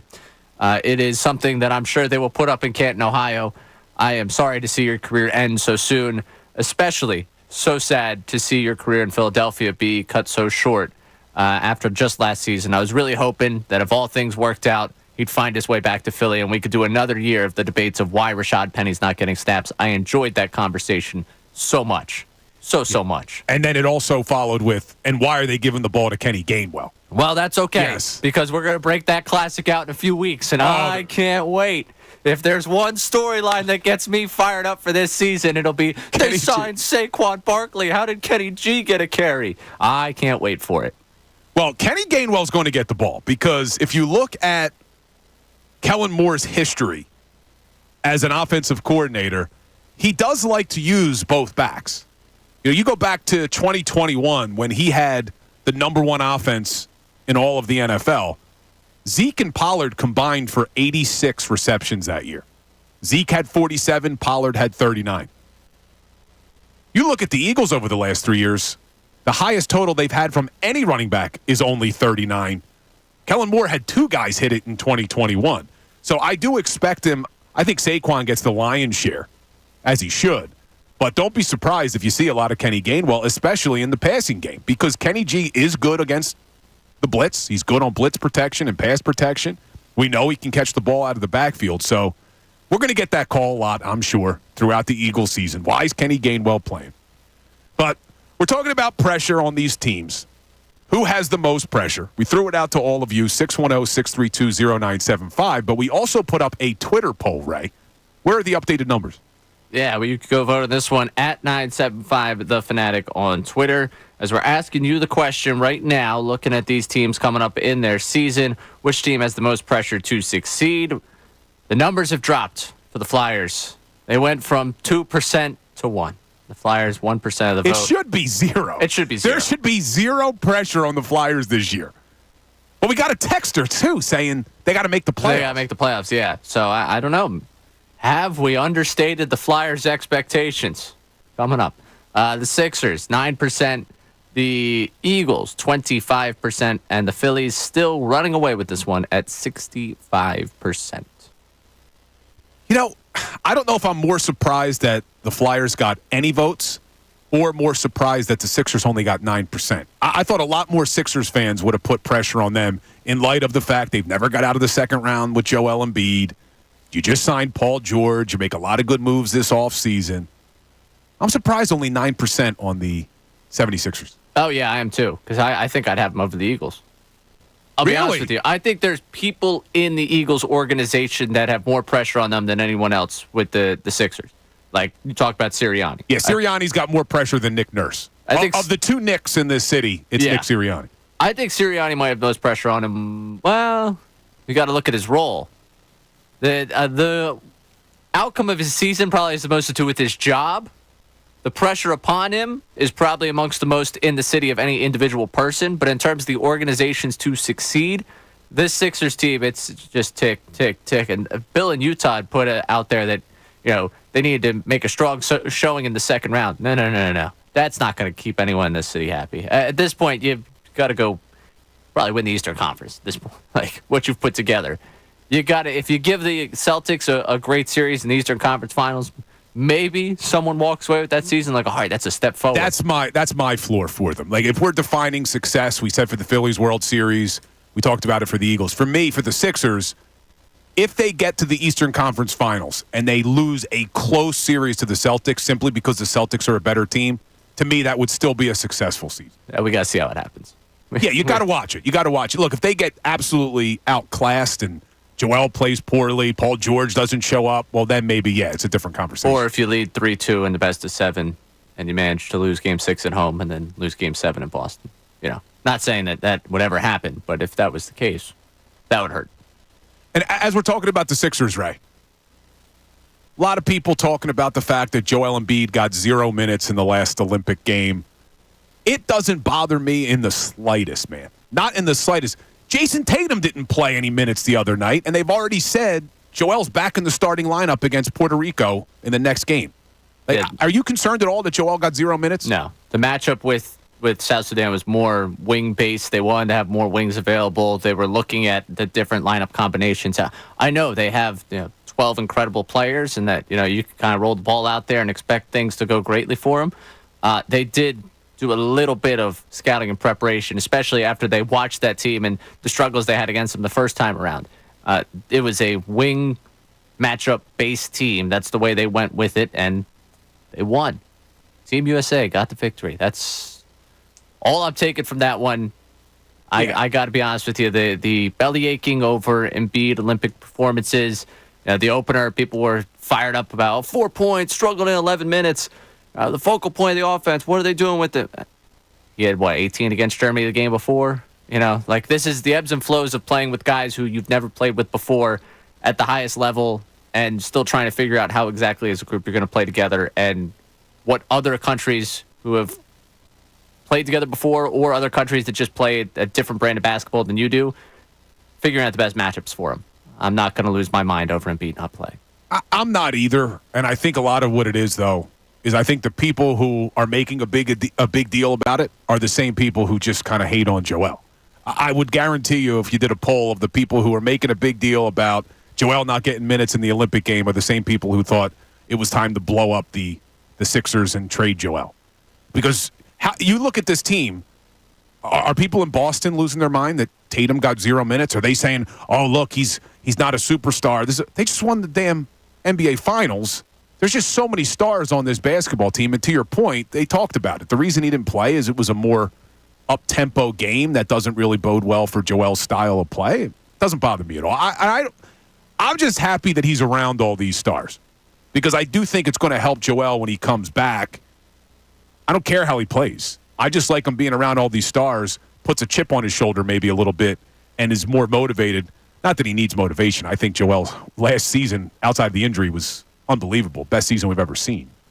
So yeah, I mean, I would like Team USA to get the gold medal, and I'd like him to come back with the experience from playing with Team USA. If we're we got enough people in this town that have been calling us crying about the fact that Halliburton's not a Sixer since the Simmons trade went down.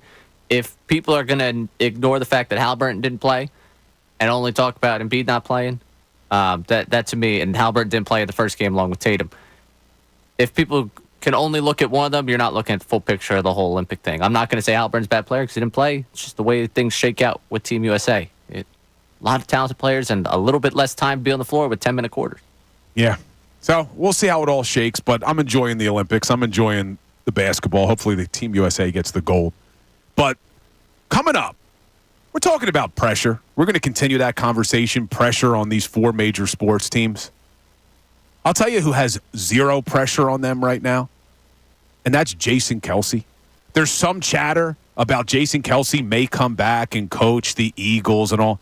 I'm not buying any of it because there was a report that Jason Kelce and Travis are looking to sell their New Heights podcast. You are not going to believe the amount of money that Jason Kelce and Travis Kelce are trying to sell this podcast for. We'll get into it coming right up. It's a busy week of sports in Philadelphia.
Jason and Travis Kelce are two very rich men that are about to become very wealthy men, Ray. When you're talking about rich versus wealth, I think the Kelce brothers are about to make that transition. Because it's being reported that their New Heights podcast is potentially going to be sold. Are you ready for this? $100 million. $100 million. So they're already making money as NFL players. They're already making money off of their endorsements. And now they're looking to sell the New Heights podcast for $100 million. Hey, pretty nice being a Kelce right now, isn't it? Not bad. Yeah, I can tell you I'm not in on the bidding for it. I considered bidding for their services. Once it crossed the $100 threshold was when I got out. So I'm excited for them. They're a potential $100 million deal, wherever this may take them. Yeah, there's no details like how long would it be or what's the term of the deal. But the fact that they're looking for a $100 million deal for that thing. And it makes sense to me. Strike while the iron's hot. Travis Kelce still dating Taylor Swift. Hopefully, wish those kids the best. Hopefully it lasts forever. But the moment they break up, I'm assuming that podcast takes a little bit of a hit. With all the Swifties who listen every week, that takes a little bit of a hit. Sell it now. Get your $100 million now. And there was chatter that Jason Kelce could potentially come back and coach the Eagles because he still has a locker at the NovaCare complex. I think it was Kay Adams who asked Nick Sirianni. He said he could do anything he wants. Yeah, when you're making $100 million off of a podcast, yeah, you could do whatever you want, Jason. Yeah, I would not go back into that world if I was given that. Again, maybe that's just the difference between me and the professional athlete. Jason Kelce's got the competitive fire to be there every day and help them out. If someone offered me $100 million to sit behind a microphone once a week and chat with my brother, that's about all you'd hear from me. All right, I would take the Cybertruck down the Jersey Shore, and maybe you'd see me out and about down there. But aside from that, I would not be in the trenches every day going to work with those guys the way he would have to as a coach. Well, and he signed the deal with ESPN. So that's why I'm not buying that he's going to be an Eagles coach. I saw that all over Twitter. He signed the multi-year deal with ESPN. He's got the podcast. And listen, love Jason. Man, I'm going to say this. People are going to come at me for it. When there was debate whether or not he was going to retire this offseason, I was ready for him to retire. And I don't mean that in a negative way. He's a legend. He will always be a legend. But I do think you needed a little bit of a changing of the guard with this leadership. As we talked about what happened last season, as we look forward to the pressure that's on this team this season, I don't necessarily look at the loss of Kelce and Fletcher Cox as a negative. I think this gives an opportunity for a Jalen Hurts to step up and really take ownership of this football team. It gives an opportunity for Landon Dickerson and Jordan Mailata to step up and become leaders on this team because Kelce and Cox love everything they did. They're all-time Eagles. They should be remembered forever. But I think their message started to get tuned out a little bit last year. I don't think that their leadership was able to stop the bleed of what occurred last season, and I do think a little bit we needed a changing of the guard, just like you would. Some would argue maybe it should have been Sirianni, and I'm going to disagree with you because I'm his agent, as you called me earlier. But, look, I know I'm probably going to get killed for that statement because Kelce was still playing at a high level, so was Fletcher Cox. But I also felt like you could use the money elsewhere where Cam Jurgens should be good enough. He's not going to be Kelce. I'm not saying he will, but he should be good enough. You have Jalen Carter. You have Jordan Davis. You have Milton Williams. Those guys need to step up and replace these two legends. But if you could utilize the money that would have cost potentially to bring those guys back and you could put it elsewhere, that's why I was okay with it. And then I look at the silver lining. Other leaders can step up and take ownership of this team. They could step up, or no one does. You could replace them in a positive way, or you don't. I would take the answers and the things that I have in front of me of Kelce at the level that he was at, and Fletcher Cox at the end of last season. I mean, he might have been your most productive defensive player in that postseason game, and in that playoff game against the Buccaneers. Yeah, he was still playing at a tremendous level. So I understand where you're coming from on that one, but I will not take the known commodity and throw it out for the unanswered question on this one. I'm excited to see what Cam Jurgens is at center. I'm excited to see what the interior of that defensive line is able to accomplish. Those are both question marks, though, going into the season.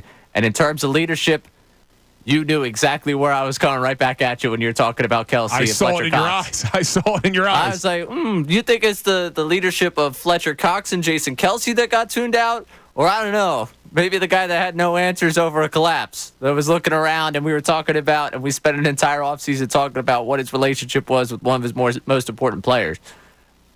I don't know if I would put that one so much. Listen, the two of them have probably their share of the blame in the leadership group. Everyone has their share of the blame in what happened last season. If we're talking about getting tuned out in a room, the guy who has no more power over the side of the football that he was brought in here as being a coordinator in this league at, that would be the one where I sit here and say, yeah, maybe his message was the one that got a little stale. I think a lot of messages in that room got stale.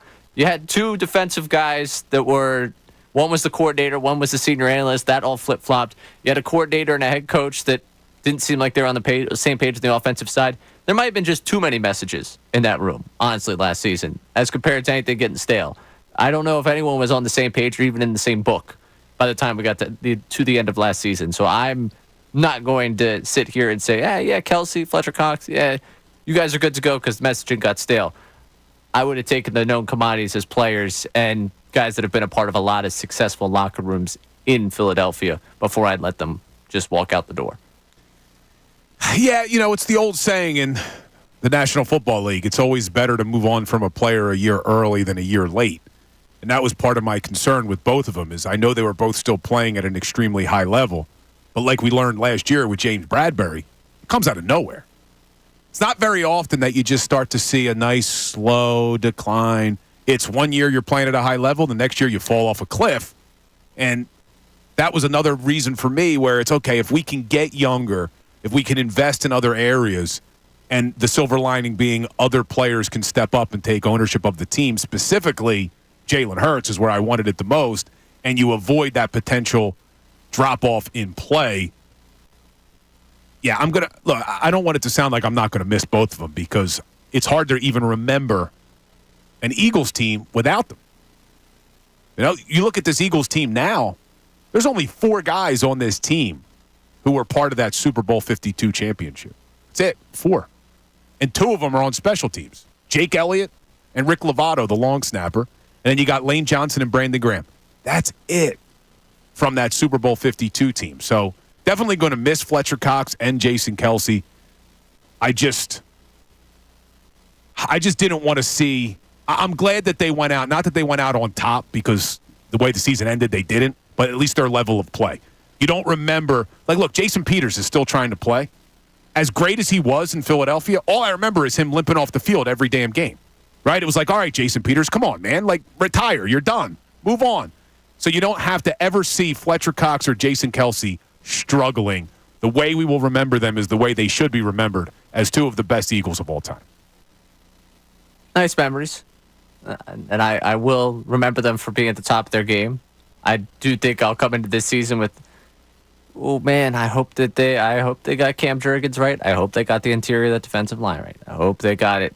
Because I don't want, my memory of them will be great as players. I don't want to have to be using them every week as a storyline of this, is this team missing? Because we're going to get that. If this team struggles, and especially if either side of the trenches struggle, it's going to be, wow, they're really missing this guy, aren't they? I'd like for their names to just be remembered as great Eagles, and hopefully we make the seamless transition. But that's why I would have been happy to welcome them back, because any transition in the NFL, not a lot of them go seamless. Yeah, hopefully we see them celebrating a bunch of wins for the Philadelphia Eagles. Right. And like you said, not questioning, are they missing these guys? But there was an article by NFL.com, because we talk about missing pieces.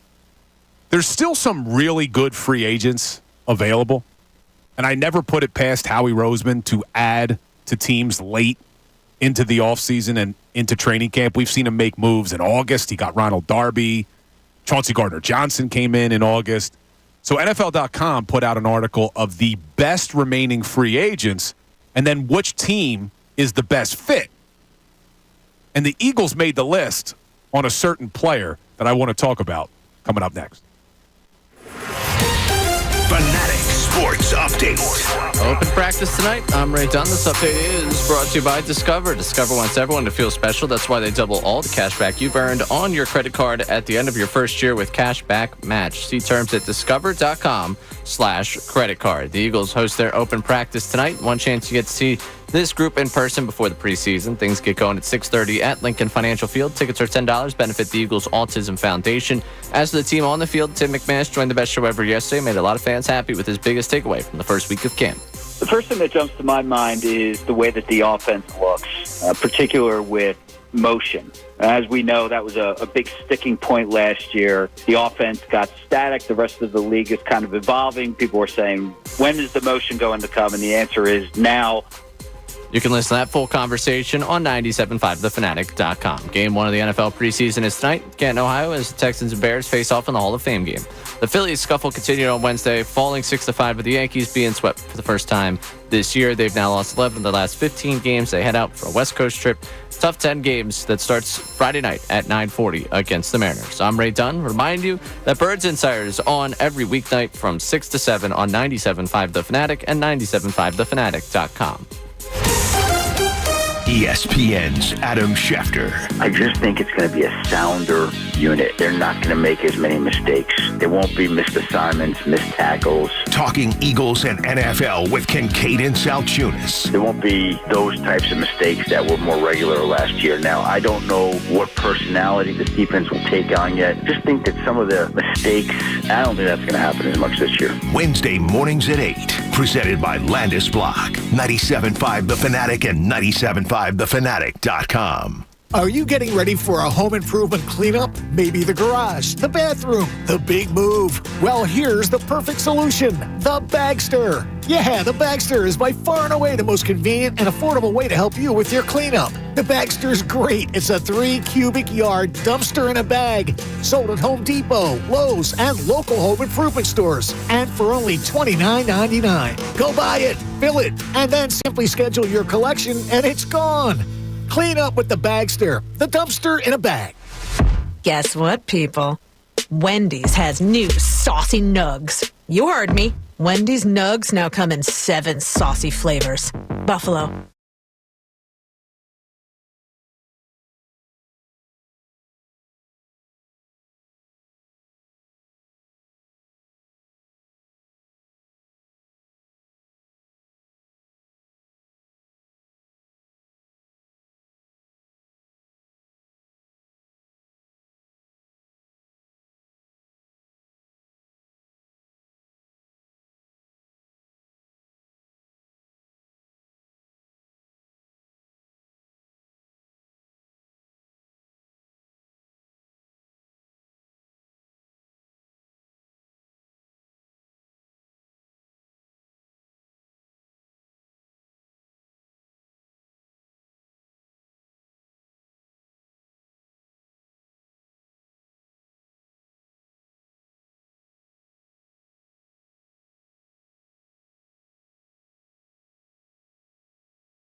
WPEN and WPEN HD1 Burlington, Philadelphia. A Beasley Media Group station. Broadcasting live from the Comcast Business Studios. Powering possibilities. 97.5 The Fanatic and 97.5thefanatic.com. This is Philadelphia's sports station for breaking news. Now, more of the Midday Show. 97.5 The Fanatic and 97.5thefanatic.com. Bill Colarulo, midday show, 97.5 The Fanatic. Talking about pressure today on all four of our major sports teams. Which one has the most? Look, we live in the city of Philadelphia, so there's pressure every single season, pretty much on every single one of the major sports teams. There's always pressure on the Eagles. And lately, with how good the Phillies have been, there's always pressure on the Phillies. The Sixers, unfortunately, 41 years without a championship, yeah, there's pressure on them as well. The Flyers admitted, hey, we're in a rebuild, so maybe not as much pressure. But as we sit here today, it's August 1st. Believe it or not, we're only a month away from opening day for the Philadelphia Eagles against the Green Bay Packers. We're only 2 months away from Citizens Bank Park rocking for Red October. We're 3 months away from the Flyers and the Sixers opening up their seasons. So that's what we're talking about today. Which one of those teams has the most pressure to succeed? And when we talk about success, we have to define what success looks like for each of those four teams. For the Philadelphia Eagles, to me, it's not Super Bowl or bust. But I think it's NFC East Division champs or bust, especially when you look around the NFC East right now. The Cowboys got worse. The Giants are still the Giants with Daniel Jones. The Commanders got better. I just don't think they're ready to be contenders yet with a rookie quarterback, new head coach, new owner that you may have heard of before, Josh Harris. So I would look at the Philadelphia Eagles and say success is winning the division and probably winning one playoff game. That's where I put the most pressure, though, because I know the Philadelphia Phillies are World Series or bust after what we've seen the last 2 years. But I don't put as much pressure on the Phillies that I think is on the Eagles because of what the ramifications would be for each team. If the Phillies don't win the World Series, yes, it's a disappointment. But what are the ramifications? Is Rob Thompson losing his job? No. Are they trading Bryce Harper, JT Realmuto, Trey Turner, Kyle Schwarber? No. Are they getting rid of Aaron Nola, Zach Wheeler, Ranger Suarez, Christopher Sanchez? No. But if the Eagles, on the other hand, don't win the division, don't win a playoff game, Sirianni's gone, Kellen Moore, Vic Fangio are probably gone. There's some serious questions about whether or not Jalen Hurts is the future at quarterback for this franchise. So when I ask the question about pressure, the reason I think the Eagles have the most is because of what happens if they don't reach that level of success. And before the break, I talked about this Eagles roster. And that I wouldn't be shocked if Howie Roseman doesn't add before week 1 against Green Bay, because we've always seen him working. Always. He's added players as late as November. 2 years ago, they added the Ndamukong Suh and Linval Joseph in November. The Super Bowl season, 2017, they added Jay Ajayi in October. We've seen him make moves in August, getting Chauncey Gardner-Johnson 2 years ago, getting Ronald Darby the Super Bowl year.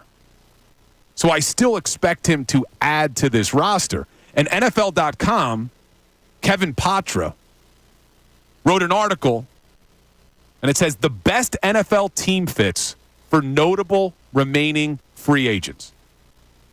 And the Eagles made the list.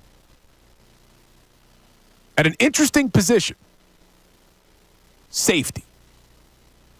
Because there's a free agent available who's a former Pro Bowler, who played under Vic Fangio, had some of his best seasons under Vic Fangio, and he's still sitting out there in free agency, and his name's Justin Simmons.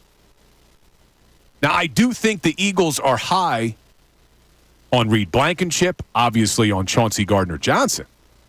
But where's the depth there at safety? If, God forbid, one of those guys gets hurt, which they've done every single season over the last 3 years, Chauncey hasn't played 17 games. Reed's never played 17 games in his 2 years in the NFL. What's your answer if one of those guys goes down? Because Sidney Brown's on the physically unable to perform list. James Bradbury's never played the position. They're trying to transition him there. Avonte Maddox has never played the position. They're trying to transition him there. So as much as Justin Simmons probably wants a starting job, and I'm not sure there is one here for him, it makes a lot of sense to bring in a guy of Justin Simmons' caliber to a room that's extremely light, Ray. If, God forbid, CJ GJ or Reed Blankenship goes down, that safety room's in trouble. Oh, yeah. And, hey, you might say they have 2 starters penciled in right now. If they want to say, hey, Justin Simmons, you come in here, Reed Blankenship, appreciate you. We could move you back to that 3rd safety spot that you were in 2 years ago. I'm not crying. I'm not whining. I think they really like Reed, though. Because you look at what they did this offseason, they did not have to extend his contract. See, he was eligible after 2 years because he was undrafted. If you're drafted, you got to wait 3 years before you're eligible. But they still had him under team control, and they chose to extend him now, which to me signals Howie Roseman's expecting a big season, and they wanted to lock him up before his price tag goes up. Yeah, you could really like something and then realize, you know what? I actually love that. I love the idea of Simmons. We might really love Reed Blankenship. Hey, Reed, we got you. You'll hang around. You got your money.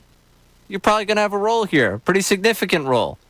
You know you'll get on the field. We got a lot going on in this secondary. Oh, and by the way, you can learn from this guy who's done it at a really high level in Vic Fangio's system. This would be great. This would be great for you. And I don't really have to sell it to you, Reed Blankenship, because you know what? I want to win. So go get me Simmons. I would not be bothered at all if he's brought in as depth, but I'll be honest with you. If he's brought in, I want him on the field. I want him on the field over Blankenship. And he's still playing at a high level. Look, he's 30, and I know we have our concerns because they made the trade for Kevin Byard last year, who was 30, and clearly his play had dropped off. I haven't really seen a drop-off in Justin Simmons' play yet. I think he can still play at a high level. It also made sense to me simply because he's played in Fangio's system. He's played for Vic Fangio, so why not bring him in to help bring these young guys along? And the fact that it hasn't happened yet is shocking. I can't believe he's still floating out there. He's probably waiting for an injury to a team. And, you know, talking about injuries, I mentioned earlier the Dallas Cowboys have gotten worse. One of their edge rushers, Sam Williams, tore his ACL. They're named on this list as well because Yannick Ngakoue, am I saying that right? I always mess up his name. Ngakoue. Yeah, I said it right. Yannick Ngakoue is available. They have him listed as a match for the Dallas Cowboys. But then this one was interesting. They got Michael Thomas, the wide receiver from New Orleans, as a match for the Dallas Cowboys as well. I just don't think that doesn't scare me. You hear the name and you may get nervous. He's not the same guy he was when he was setting records with the New Orleans Saints. And so I'm not worried about that. But talking about pressure, because of that, because of the injuries to the Cowboys, because of the fact that I think the Cowboys are going to take a massive step back, I think there's a lot of pressure on the Eagles to win the NFC East. And if they don't, I do expect there to be significant ramifications. But that's the question we're throwing out to all of you today. Of these 4 major sports teams, who has the most pressure on them to succeed right now this season? You could get in 610-632-0975. Send us a text. We're now going to go to the phones. Greg from Bethlehem wants to get in on the conversation. What's up, Greg? You're on the Fanatic. Hey, guys. I think if you turn back the clock to the beginning of the season, comparing the Phillies to the Eagles' pressure, I think the Eagles would have more pressure. But at this point, since the Phillies are 2/3 of the way through their season and they're going into a big skid, and they have crumpled the last couple of years, I think there's more pressure right now on the Phillies. I understand, you know, there's certainly some pressure on the Eagles. There's a lot of uncertainty there, which I guess creates pressure because you don't really know what your production is going to be from some of these guys. But I don't know that there's a lot of pressure right now. But let me ask you, Greg, one simple question. If the Phillies don't win the World Series, is Rob Thompson back next year? Well, I mean, I think it depends. Oh, I would say it's a resounding yes, Greg. I don't think you could fire Rob Thompson if they don't win the World Series. No, I agree with you. I was just going to say that. I mean, I guess it depends. If they had a historic collapse at the end of the season, you might think about it. But otherwise, I think Rob has done a pretty good job by and large, and I wouldn't get rid of him. One of the things that I would wonder about is, don't you think that a lot of the guys on the Phillies lineup are swinging for the fences? You know, that's been a complaint about this Phillies team, and I appreciate the call, Greg. That's been a complaint about this Phillies team for 3 years now. They have a lot of home run hitters. Yeah, Schwarber swings for the fences. Harper swings for the fences. Castellanos swings at everything. We know that. But that's just how this team is built, and I know it was a little bit highlighted against the Yankees because a lot of people felt like, well, the Yankees just figure out how to move players. And look, they move base runners and they score runs. They had a ton of home runs, too. Chaz Chisholm had, 4 home runs in 2 games? Then they had the grand slam from a guy who hasn't done anything all season long. But, look, that's just what this team is. And I think Greg wanted to get into the fact that, they should be going to 2 strikes before they're swinging the bat. I don't agree with that. I think if you get a good pitch, you swing at it. You take advantage. When you have players like this, I don't care that Bryce Harper, I care that he grounded out into a double play yesterday when he had the winning run on his bat. But it didn't bother me that it was on the first pitch. Because if he got the pitch he wanted and he put it in the seats, would you be complaining that it was the first pitch? Right? I like the aggressive approach at the plate. Yeah, it's not something that overly bothers me. And even the other night, they lose in extras, and everyone's like, well, they should be moving runners. I'm sorry. You put a runner on second, and Alec Boehm comes up to bat to open up an inning. I'm not asking Boehm to bunt when I've seen the guy drive in how many runs this season. Like, it's just kind of the nature of some of these situations. I think you are in a better place with the amount of talent that you have on this team than a team that, like right now, the Yankees, for example, they move guys around. Yankees have 3 batters right now, legitimately. They're 2 of the 3 of those guys are 2 of the best in the sport in Soto and Judge, and that can really carry a lineup. And Jazz Chisholm's, making baseball history with the start that he's having with the Yankees right now. But their lineup is not as deep as the Phillies in terms of just the talent and the number of guys that can take you at any given time. We've just run into a patch where this group isn't hitting. It's a boom or bust kind of nature for this group. That's what you signed up for. You signed up for them at their best because you love when things are clicking, the way they can put up crooked numbers and the way that they can really get rolling against a group. You also get their worst. And right now, we're living in their worst. And I'm going to keep reminding myself of their best because, God, I can't subject myself to the thought of their worst much longer. And when you say it's their worst, it's pretty bad, Ray. It's horrible. You look at the last 15 games. This lineup of Schwarber, Turner, Harper, Boehm, Realmuto, Castellanos, Austin Hayes now in the mix. This lineup in their last 15 games is batting .225. That's not good. This starting pitching staff, now granted, Rangers been on the IL, but this starting pitching staff over their last 15 games has an ERA of 4.21. That actually looks pretty good compared to what the bullpen's ERA has been over the last 15, 8.06. And they were swept by the Yankees. It was the first home sweep in a year. 2 years. You got to go all the way back to July of 2022. My God, we're in 2024. It's been 2 years since they got swept at home. So this is pretty bad. But I asked Greg when he was talking about how the Phillies have the most pressure. I asked the question, expecting a resounding no.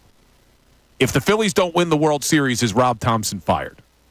And I expect everyone's answer to be no. Rob Thompson will 100% be back next year. In fact, I think no matter what happens the rest of the way, Ray, even if this team had an Eagles-type collapse, which they're not at yet, people have to stop saying that. Even if they did and they don't win the division and they go into the wild card matchup and they lose a wild card, I still think Rob Thompson is 100% safe and coming back next year. You would like to think so, yeah. Let's hope that doesn't happen. I don't want to find out. But yeah, I'm not putting a guy on a hot seat whose team is 20-plus games over 500, as bad as it's been. Like, they like him. The whole group likes him. You would have to see the way everything changes down the stretch, or if there was a change down the stretch, or whether it was just the players not doing their thing. You know, I wouldn't think so. I wouldn't believe so. I think it's also hard for me to fathom that because I don't really fathom that reality happening for this group. So if I start walking out into a world that I don't envision, maybe I would find something to say, yeah, there's a chance that it happens. The world that you just laid out there for me, I fortunately don't believe that I'm going to live in. So I don't think I'm going to be too concerned about his or start to question his security of job. And I'm with you. The reason why I bring it up is to make the comparison to the Eagles. And the reason why I do think there's more pressure on the Eagles is because of the massive changes that would occur if the Eagles don't have success. I don't expect the Phillies. One, I don't expect them to have a collapse. I don't think they're having a collapse, which I want to talk more about in a second. But I don't expect if the Phillies come up short, whether that's losing the World Series, whether it's losing in the NLCS, even if it's losing in the divisional series or somehow in the wild card, I still think Rob Thompson's here and the big nucleus of this team is here. Your pitchers are set. Your starting pitching staff is locked down for a few more seasons. Your lineup is set. Maybe they tinker with it a little bit, but regardless of what happens this year, as disappointed as we would be, I don't expect these massive changes. You can't say the same thing about the Eagles. If the Eagles don't have success, winning the division, winning a playoff game, you will see wholesale changes to the Philadelphia Eagles next season. Sirianni will be gone, which likely means you lose both your offensive and defensive coordinators and most of your coaching staff. You probably lose a bunch of these players. And then you start to question, is Jalen Hurts the answer at franchise quarterback? Now, I'm not expecting either of these things to happen. I still think the Phillies have a very strong possibility of being the World Series champions this year, and I expect a very good season from the Philadelphia Eagles. I'm not expecting either team to not succeed. But the question we threw out today is if they don't, who's got the most pressure on them to make sure it happens? I'm going with the Eagles. Ray's saying the Phillies, and a majority of the people checking in are saying the Phillies, but we want to hear from you. 610-632-0975. Send us a text. But now we're going to go to the phones because Joe on the cell wants to get in on this conversation. What's up, Joe? How you doing, guys? Invariably, we are a sports-poor city, and there's like a cloud over us. If you look at this year, the Eagles 10-1, then they crap out. Then the Sixers are on fire. Joel Embiid gets down. Flyers only need to win one game, maybe one or two out of the last 10. They get in the playoffs. They don't make the playoffs. Now the Phillies are pulling. This happened in '79 after the 25-23 or 24-23 game where the bullpen got lit up. They were never the same that year. And after this 18-3 game with the A's that day, this pitching staff hasn't been the same either. And I don't understand it. I don't know if there's a curse. Obviously, the Wells Fargo Center / First Union / Wachovia has won nothing. Nothing. Not even nothing. Whatever they change the name to the next thing, get it exercised or something. I'm not even sure what to do. But not one champion out of that stadium. Joe, I appreciate the call, but man, he's bringing me down. Bringing me down, Joe, but you're not wrong. You're not wrong. I'm 41 years old. 41. I have never seen a Flyers Stanley Cup. I have never seen a Sixers NBA championship. I was born too late, about 8 days too late in June of '83, so I never got to see the Sixers do it. And you're right. The Wells Fargo Center, soon to be name changed, has never had a champion in it for the Flyers or the Sixers. And you say you feel like we have a cursed city. Phillies came up short. Eagles come up short. But maybe this is the year things change, Joe. Maybe this is the year things change. Because things do look pretty good right now. I know they're in a rough slump. Joe mentioned the starting pitching hasn't looked the same since before the All-Star break against the A's. I am nervous as I put my level of concern on the starting pitching, the bullpen, and the lineup. I would say the highest level of concern I have right now is on the starting pitching, simply from a health perspective, because I think you need Ranger Suarez to be the dominant force he was if this team is going to make a long postseason run. 2 years in a row, Red October, Rangers showed up big. I need him back healthy. I need his arm rested. And you need Ranger to be that dominant force in the postseason. Yes, you got Wheeler. Yes, you have Nola. We'll see what Christopher Sanchez does for us this year in the postseason. But I think if this team truly wants to win a World Series, you need Ranger Suarez to be Ranger Suarez that he was 2 years in a row in October. So we're going to continue this pressure conversation when we get back. I want to get to a bunch of texts. I know a lot of people are checking in. You can as well. 610-632-0975 on the text board. Who has the most pressure? But I want to give my flowers to Howie Roseman again, because he did something this offseason that was just highlighted again by something that happened around the NFL, and why Howie Roseman, he makes mistakes, but he does one thing extremely well, and he did it again. All of that coming up next. Fanatic.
This 12 o'clock hour is brought to you by Service First Heating and Air Conditioning. Get 0% financing for 72 months and a $500 rebate when you purchase a complete heating and cooling system from Service First. Learn more now at servicefirsthvac.com. Talking about pressure today. As we sit here on August 1st, it's a new month. We're only a month away from the Eagles' home opener in Brazil, unfortunately. 2 months away from Red October. 3 months away from the Flyers and the Sixers, and we're talking about which of those four teams has the most pressure to succeed this coming season. Not a couple years from now. Look, the Flyers are going through a rebuild. We're talking about this season. I think it's the Philadelphia Eagles. I know the World Series or bust moniker has been put on the Phillies. I agree with it. Phillies need to win the World Series. Anything less is not a successful season. I don't put that same ceiling or floor, I should say, on the Eagles. But when we're talking about pressure, I think the Eagles have more pressure on them after what happened last year and what the ramifications would be if they don't succeed this year. You would see wholesale changes to the Philadelphia Eagles coaching staff and probably their personnel if they come up short this year. I don't think you'd get the same thing with the Philadelphia Phillies.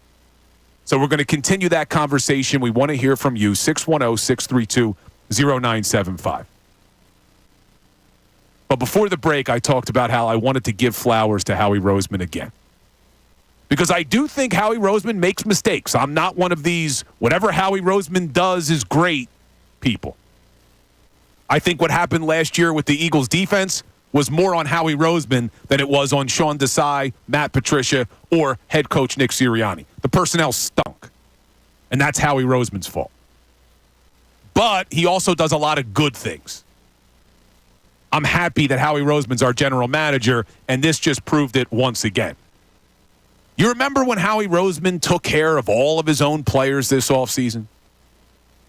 He signed Devontae, extended AJ, extended Landon Dickerson, extended Jake Elliott, Rick Lovato, the punter. Well, he also extended Jordan Mailata. And they gave Jordan Mailata a 3-year, $66 million extension.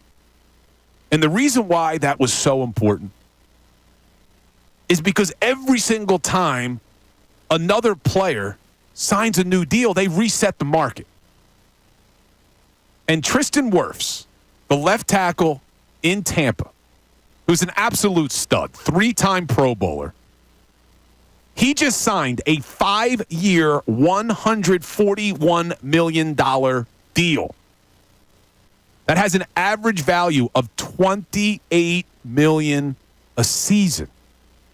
By locking up Jordan Mailata sooner rather than later, you're paying Jordan $22 million a year for the next 3 years. And I truly expect Jordan Mailata to make a Pro Bowl this season. I think you're going to see a massive leap forward from Jordan Mailata in 2024. We've seen this guy get better every single year since he came into the league. I expect him to take another leap forward this year. And good news, the Eagles already have him locked up. This is the mistake that other organizations make. Look at the mess the Dallas Cowboys have on their hands by not taking care of CeeDee Lamb, by not taking care of Dak Prescott sooner, by not taking care of Micah Parsons. Every single time a player signs, the Cowboys' contracts get more and more expensive. Howie takes care of his players early to avoid that from happening, and this is just another example. Kudos to Howie Roseman, Ray. Yeah, I mean, if anything, he might have just drove up the price for the Buccaneers. Like, I think as much as he got in front of the market, like if you think he's playing that game too. But if Mailata gets it ends up being close to 20, 22 a year, like, okay, if he got that without making a Pro Bowl, without being an All-Pro, what's it going to cost for the Buccaneers to keep Wirfs around? Like, that to me, you got in front of the market, but you also kind of made it difficult for another team to reconcile with a different agent how to pay their guy. So, yeah, kudos to him in getting ahead of the market, but also for setting a market that's just going to prove to be way, way more difficult for a more accomplished tackle in this league to get the money that he deserves and for a team to be able to kind of cut corners in spending, because you can't in that regard when Howie Roseman hands out the type of money he did for Jordan Mailata. Yeah, the NFL's crazy, man. I mean, the amount of money these guys are making now, it's every single time players get signed. Look, the salary cap went up and up and up, and now it's at an all-time high. It's going to be interesting, though, with something I've been following closely. I'm not sure a lot of people have, was the NFL Sunday Ticket lawsuit where they got hit for billions. Well, the salary cap is always based off of revenue. There's a reason why after the 2020 season, the COVID season, the salary cap didn't go up for the first time in a long time. And then the reason it went up so high this coming year was because they finally paid back a lot of the benefits that were on hold because of the COVID year. So what happens to that salary cap if the NFL does in fact have to pay this multi-billion-dollar lawsuit for the NFL Sunday Ticket? So that's something to watch, because as these teams start to prepare, they all are assuming salary cap's going up.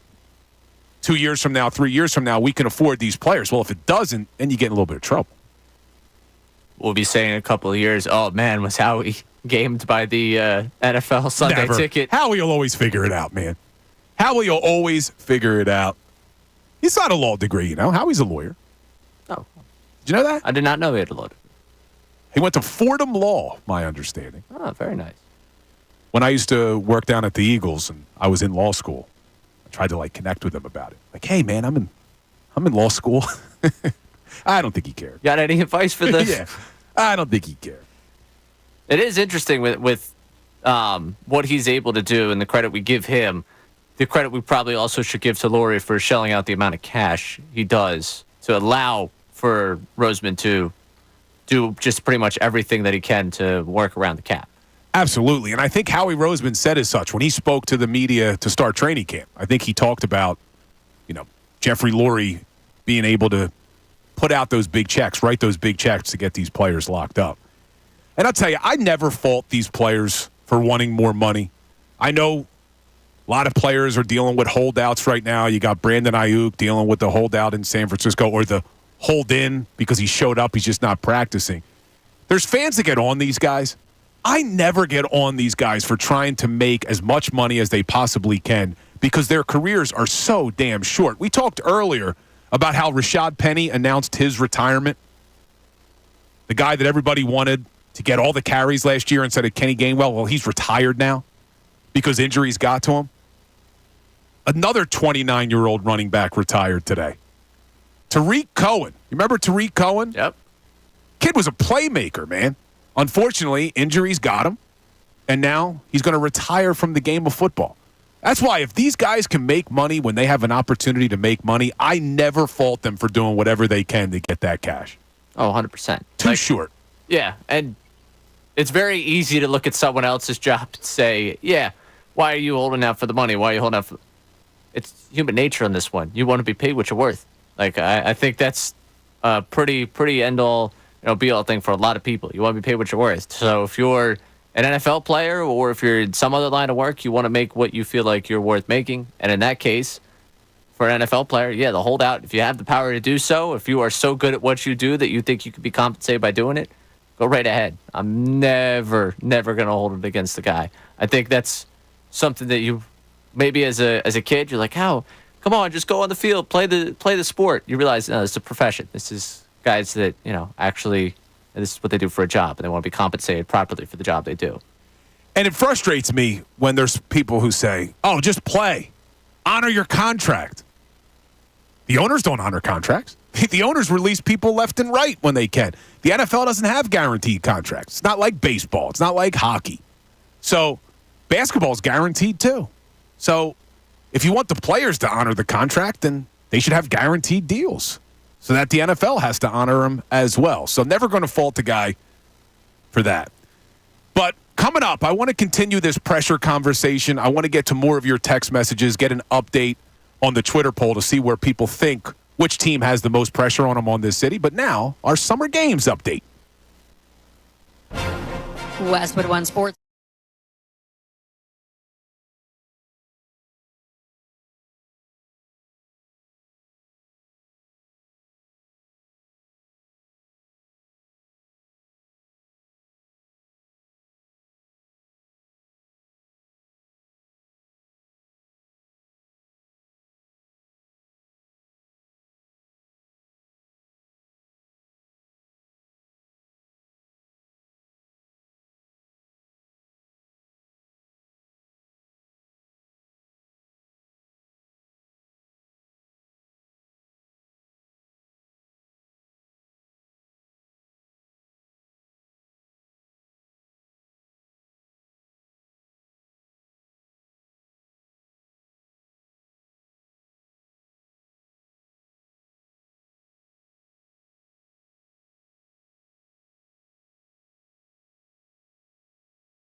and 97.5thefanatic.com. Midday show. Bill Colarulo, 97.5 The Fanatic. Ray, we talked a lot about a former Philadelphia Eagle running back earlier in the show, Rashad Penny retiring. A lot of people's favorite running back last year, even though he didn't do anything for the Eagles. But there's more news about a former Philadelphia Eagle running back. But this one only lasted about 24 hours. Frank Gore. Remember when we thought he was coming to Philadelphia? Oh, how could I forget? Well, the 49ers announced they're going to induct him into their Hall of Fame. But, yeah, I remember that one. That was when came out, Frank Gore's coming to Philly. And then he must have talked to some people about Chip Kelly and said, yeah, you know what? I'm good. Thanks, though. Yeah, I'm more than good. But what's not more than good right now is our baseball team. Phillies are in a little bit of a slump. And when we say that, we know that's putting it mildly. Last 15, 4-11. Your stars stopped hitting. Your starting pitching has struggled. Your bullpen has struggled. But if you're looking for silver linings, you got nothing out of your stars and you still lost 2 games to the Yankees by 1 run. You got anything from anybody, you probably win that series. And is it likely that all of these things happen come October, that your starting pitching's bad, that your bullpen's bad, and that all of your stars stop hitting? I know it's possible. I know we saw it last year, but it is unlikely. But the conversation today is, of our 4 major sports teams, who has the most pressure on them to succeed this season? Because everything's getting close. We made it, Ray, through the dog days of summer. We made it. We are there. We are in the home stretch of the Phillies season. Red October's right around the corner. We're there. We got an open practice tonight for the Philadelphia Eagles.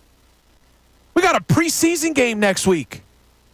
Not that you get too excited for preseason with this Eagles team, but... Are you kidding me? You fired up for the preseason? I get to see Tanner McKee, man. Just wait until all those calls start happening. That's what I'm excited for. Last year, I was told he's the future of everything. I need a checkup. I haven't heard much about the guy. When Tanner McKee, this is what people have to understand, and I think most Eagles fans are smart, but when you're talking about the preseason, first of all, your backup and third-string quarterbacks are going up against backup and third-string defenders, number one. And number two, the defenses are as vanilla as can be. They're not running anything to confuse the quarterback. They barely run any blitzes. So you got to take whatever happens.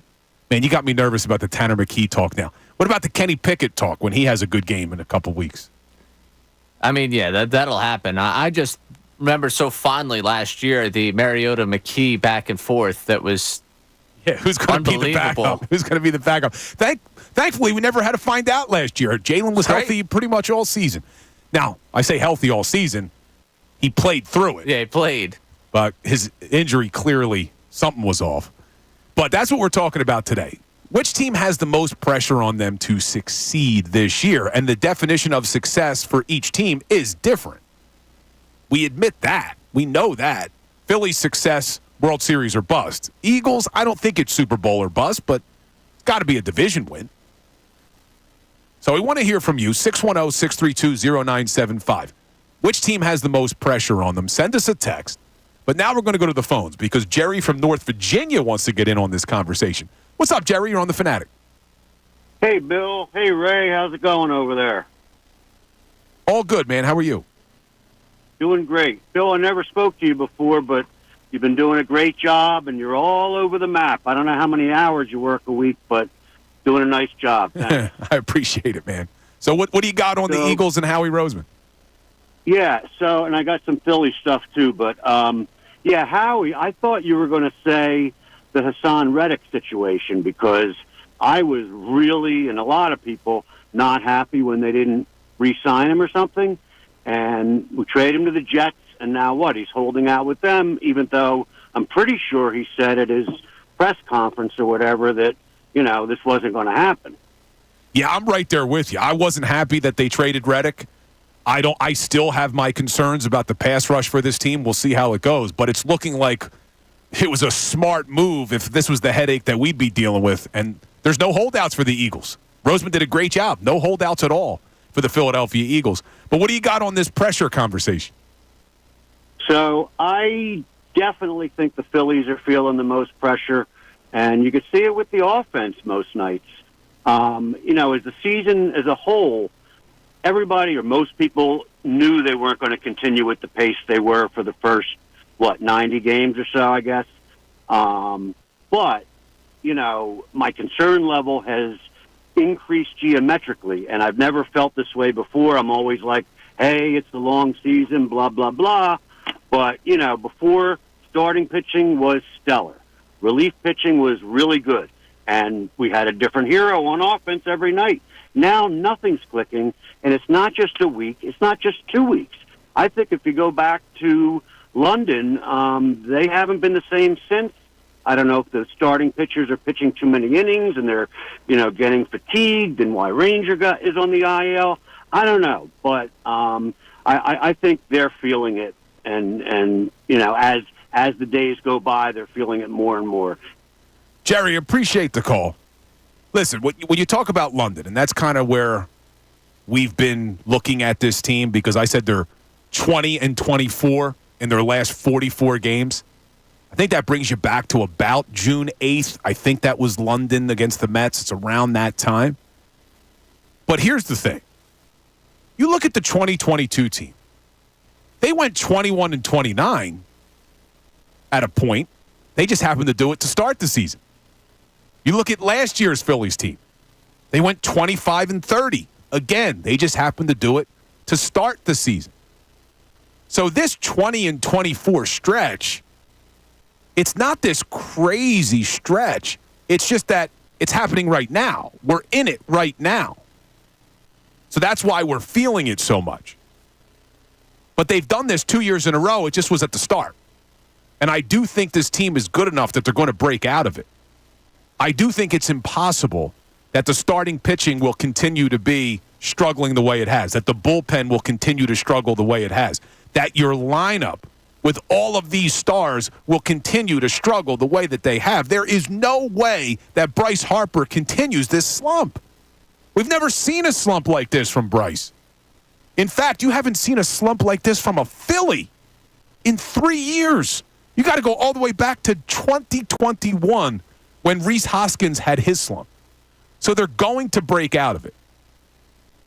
But to your point about having a little bit of concerns about this team for the first time, I do have some concerns. I still think they're an extremely good baseball team. I still expect them to go to a World Series and have a real shot to win it. But I do have concerns about the health of Ranger Suarez. I'm hoping this is just rest. His arm comes back, he's rested, and he's good to go for a long October stretch. But we've never seen Ranger pitch this amount of innings. So we don't know if Ranger comes back and can be as dominant as he was. I still would have loved to see Dombrowski do more in the outfield. And maybe my tune will change if Austin Hayes does become an everyday player. We probably would have a different theme to today's show if Austin Hayes' home run that ends up being a fly out to left by about 3 or 4 feet. If that ball actually goes out and is a walk-off homer, maybe we're talking a little bit differently today.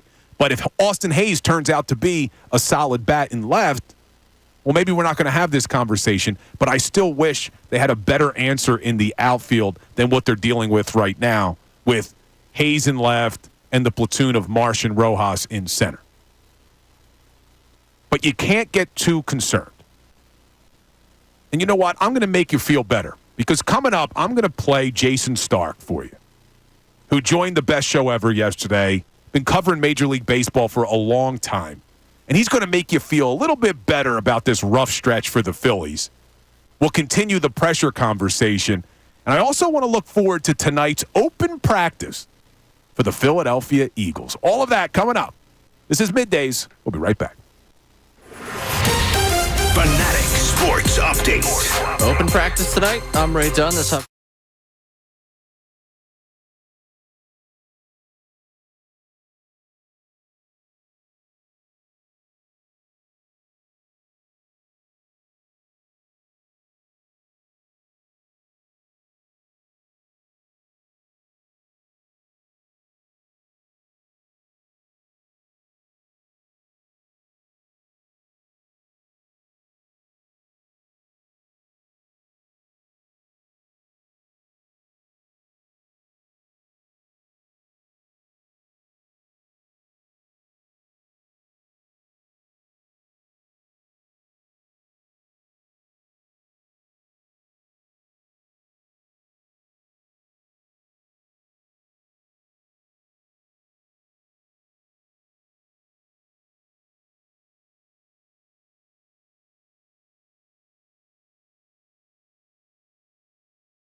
from the Comcast Business Studios, powering possibilities.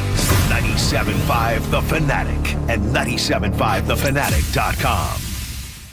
Coming up at 2, the best show ever with Tyrone Johnson and Ricky Vitalico. Right now, it's the Midday Show. 97.5 The Fanatic and 97.5thefanatic.com. Bill Colarulo, 97.5 The Fanatic Middays. Welcome back, everybody. You just heard the promo for the Birds Insider Show tonight at 6. Going to be a special one tonight because Nick Sirianni is speaking at 6:10. We'll carry that press conference for you right here on The Fanatic. Open practice tonight for the Birds.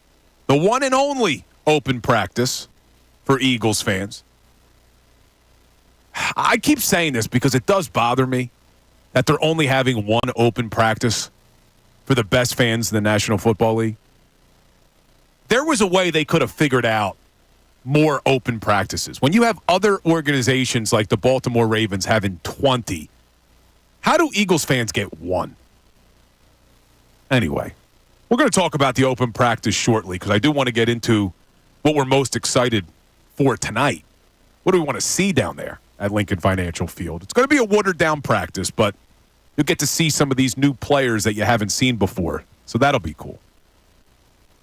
But we're talking about pressure on all of our 4 major sports teams and which one has the most to succeed this season. And there's varying levels of success for each team. Success isn't the same for the Flyers as it is for the Phillies. Phillies are World Series or bust. Flyers certainly aren't Stanley Cup or bust this year. I don't even care if the Flyers make the playoffs. I just want to see Michkov, and I want to see these guys grow. So I put zero pressure on the Philadelphia Flyers. And even though there's a lot of pressure on the Phillies, I still think there's more on the Philadelphia Eagles in light of what the ramifications would be if they don't have success. But I know a lot of people are freaking out about the Phillies. I know it's been a rough 15 games. It's been a below-average 44 games. But I'm going to make you feel a little bit better, or at least I'm going to try to make you feel a little bit better. Because who am I? I'm not Jason Stark. I'm not a Hall of Famer. I haven't been covering Major League Baseball forever like Jason Stark has. So if you don't want to listen to me that, hey, we should feel okay about this team, listen to Jason Stark from the best show ever yesterday. And it's just part of baseball. I mean, look, there are reasons for it in this instance, but the marathon is so long, man. It just tests you. And so, like, you see what happens when some starting pitchers get hurt and they stop having the consistent excellence in the rotation, and they don't get the same length in the rotation, so the bullpen has to work more, and then the bullpen isn't as good, and things just feed on themselves. But this is every good team in the sport right now. It's not just them. Not to say there's not stuff to be concerned about, but honestly, it's not just them. It's a marathon. We know that, Ray. When you're talking about 162 games, and I tried to put this into football form for you, because we do, in fact, overreact to baseball the way we look at football in this town.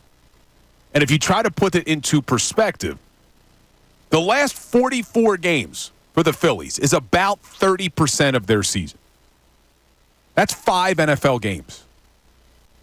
Phillies, .455 winning percentage over their last 44. Putting that into NFL reference, NFL perspective, that's 2-3. I don't think people would be freaking out about the Eagles going 2-3 during a certain span. Actually, I shouldn't say that. We're going to freak out about everything because that's what we do as Philadelphia fans. But when you look at it, 2-3 is not a massive, massive slump. When the Eagles went 1-6 last year, down the stretch, yes, that was a collapse. You can't look at what the Phillies are doing right now and make that comparison. There are a lot of people making that comparison, and it's just not reality. If this continues, which I don't expect it to, but if this continues and the Philadelphia Phillies somehow lose the division lead to the Mets or the Braves, okay. Now we could talk about that comparison. But not right now. It's still too soon. And you don't expect these guys to continue to be in the slump that they're in. It's impossible that Bryce Harper would continue this slump. It's just not going to happen. But maybe I should be saying it is so that he proves us all wrong, because that's usually what he does, right? But as we talk about pressure, and maybe they're feeling the pressure a little bit, I don't think that's what it is. I think it's more of just a slump. But as we talk about pressure, we put up a Twitter poll today, and I'm curious to see where the voters are coming in, Ray, on what team has the most pressure. Yeah, again, you can vote at 975 The Fanatic. As we sit here on August 1st, which of the four major sports teams has the most pressure to succeed this season? The Flyers still pulling at 1%. The Sixers still at 9%. And we really haven't had any movement because the Eagles still at 25% and the Phillies at 65%. Man, I understand that the Phillies and Eagles would be 1 and 2, but I thought it would be flip-flopped. I still think the Eagles have more pressure on them than the Phillies. And I know the Phillies, it's World Series or bust, but when you look at what happens, if the Phillies don't win the World Series, there's not massive changes to that Phillies team. You're not going to fire Rob Thompson. You're not going to get rid of your stars. I don't think anyone's going to be questioning Bryce Harper. Even if Bryce Harper continues to struggle, I don't think this offseason you're going to get Bryce Harper should be traded. Although we did get a couple of those texts yesterday, but I think people were just angry. But if the Eagles don't succeed, Sirianni's gone. The coaching staff is overhauled. People are questioning whether or not Jalen Hurts is your answer at franchise quarterback.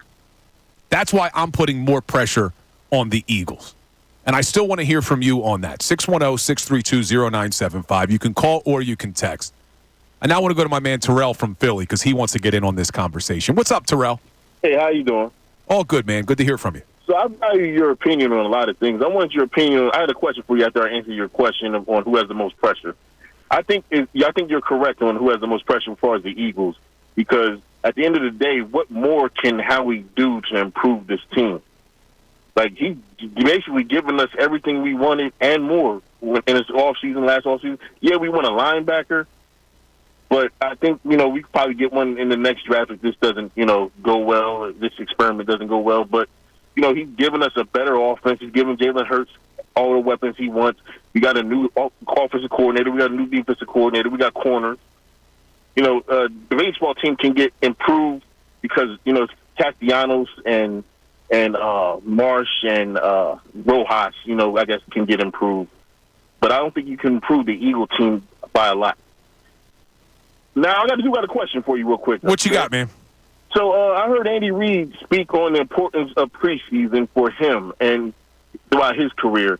He said it's mainly about, getting film on guys so they can coach them up and to, get guys so they get snap counts and, offsides and all that down pat.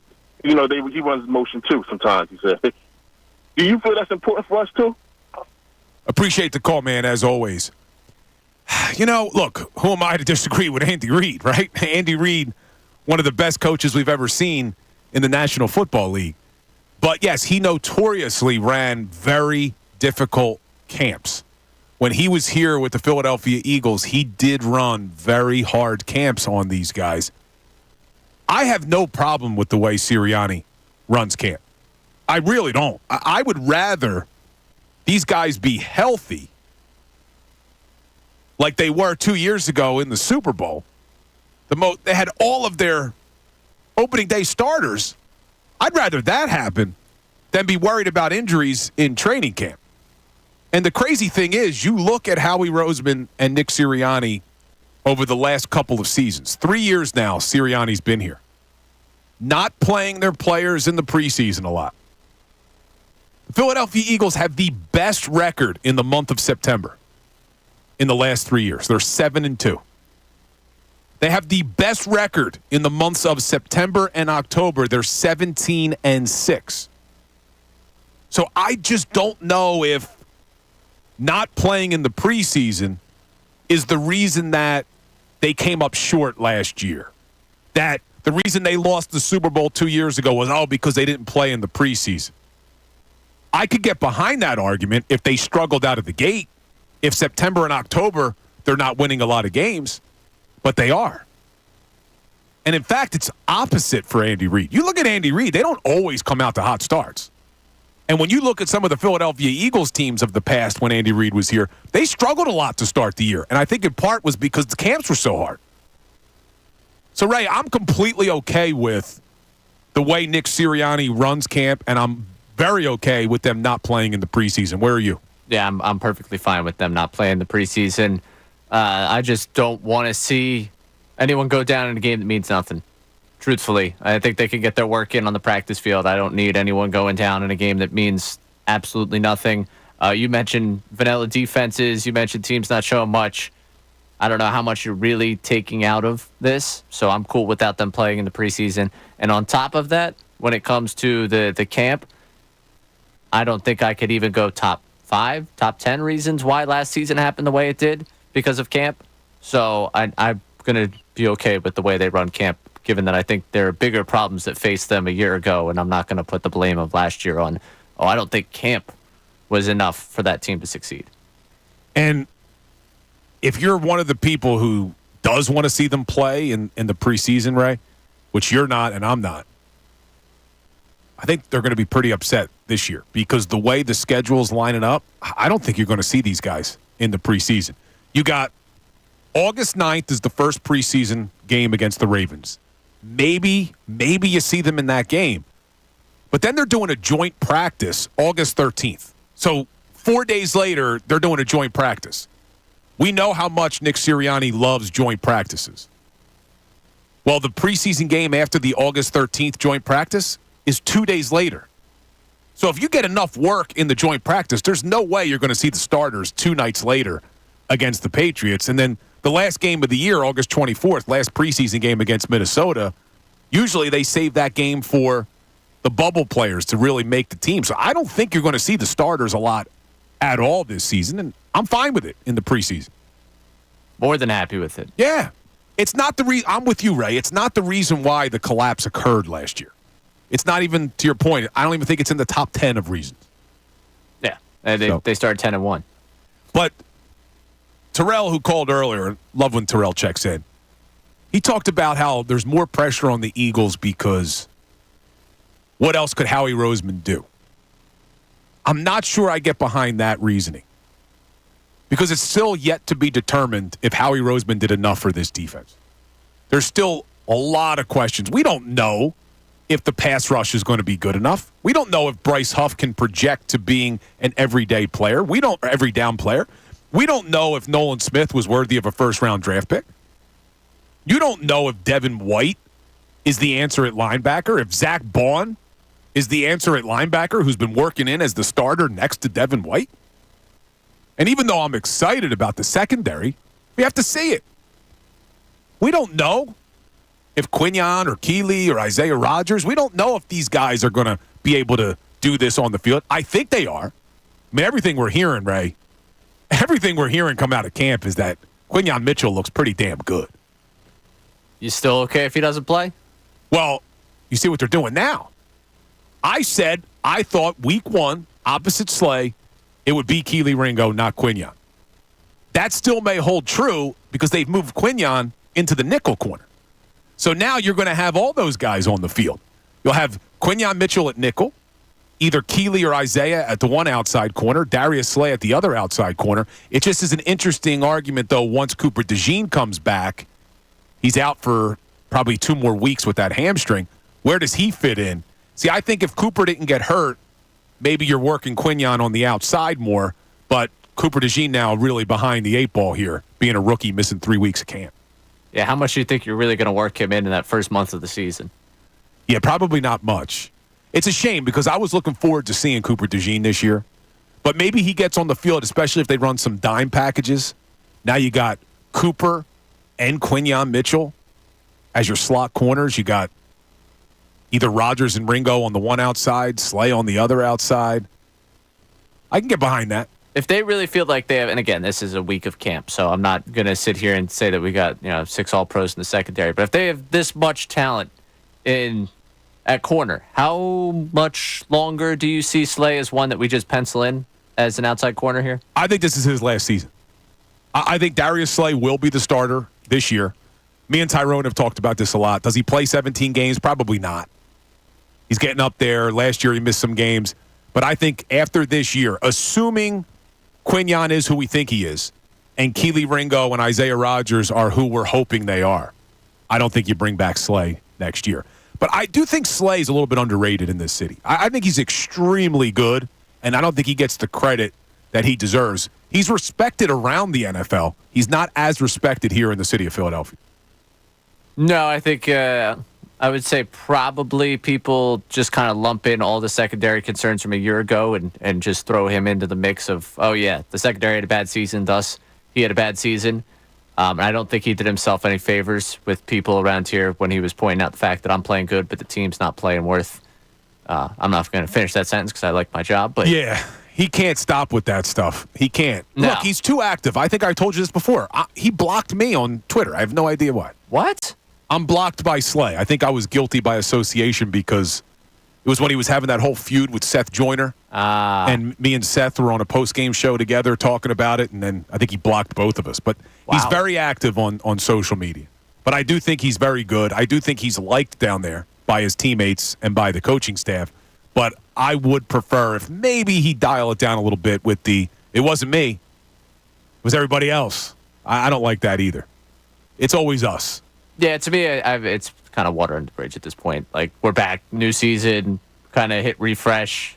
I honestly, it's not something I would want him to say, but I can't really at this point dig too deep into podcast comments made during a stretch where there were problems, obviously, everywhere on that team. And again, him saying that, probably not the biggest problem that was going on in that room at that time. Yeah. Leadership probably in that room between the two defensive coaches was probably chief amongst them, along with the personnel. The entire defense. Again, he's not wrong. It's one of those where it's like, you're not totally wrong. I don't want to hear you say it, but you're not totally wrong. Yeah, you just don't have to say it. Right. That's all. So I'm happy to move past that one. But I'm just interested in the thought process of how much longer, if they do like all that talent they have in the cornerback room. Like, I think, obviously, what you say about week one starter. I think he's out there as a week one starter for this team. I'm just curious how long it lasts where that is the reality.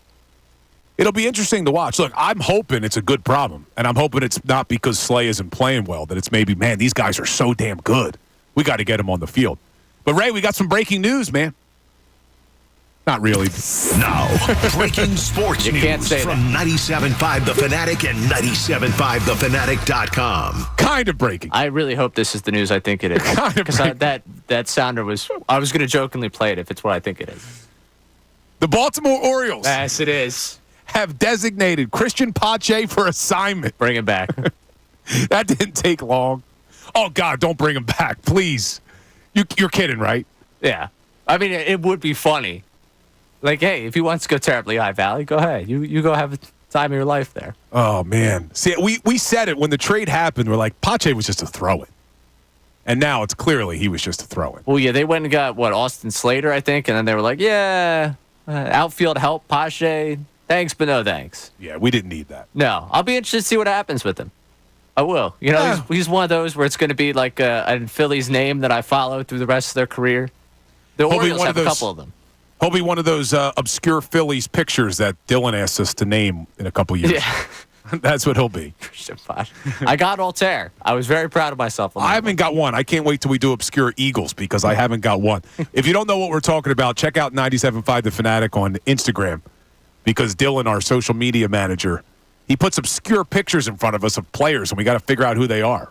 I can't get any of these damn Phillies, but I think I'll be good with the Eagles when we start doing those. So we're going to continue this pressure conversation. I still want to hear from you. Which of these four major sports teams has the most pressure on them to succeed this year? You could send us a text, 610-632-0975. What do we got on the text board, Ray? Yeah, we got a texter agreeing with you. It's Jarrett in Oxford Circle. The Eagles have more pressure due to being so stacked, and the coordinators got most of the blame last year. So it's the Eagles. The coordinators did get a lot of blame last year, and I think a lot of it was warranted on offense. And I'm not absolving Sirianni. I think Johnson and Sirianni have to share the blame for the offense because it was Sirianni's offense. But when you look at the defense, as bad as Desai may have been, as bad as things got under Matt Patricia, I still think it was a lack of personnel. I don't care if Fangio was here. I don't care if the greatest defensive coordinator in the world was here. How much better was that defense going to be? They just weren't good enough from a talent perspective. Totally agree with you there. We got another texter checking in. Eric and PA. Top two are Phillies and Eagles. I agree with everything you guys have said. For me, the Eagles could be the best offense ever assembled if all the pieces fall correctly, which I think everyone is expecting to happen, and that puts a lot of pressure on them. The best offense ever assembled. Well, you know what? We're going to continue this pressure conversation, but coming up, let's talk about that. Because there's an open practice down at Lincoln Financial Field tonight. I want to hear from Ray, and I want to hear from you. What are you most excited to see? It's going to be a watered-down practice. We know that. But as we talk about the best offense ever assembled, maybe there's some things we should be looking for tonight, Ray. We're going to get into all of that next.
Bill Colarulo, middays, 97.5 The Fanatic.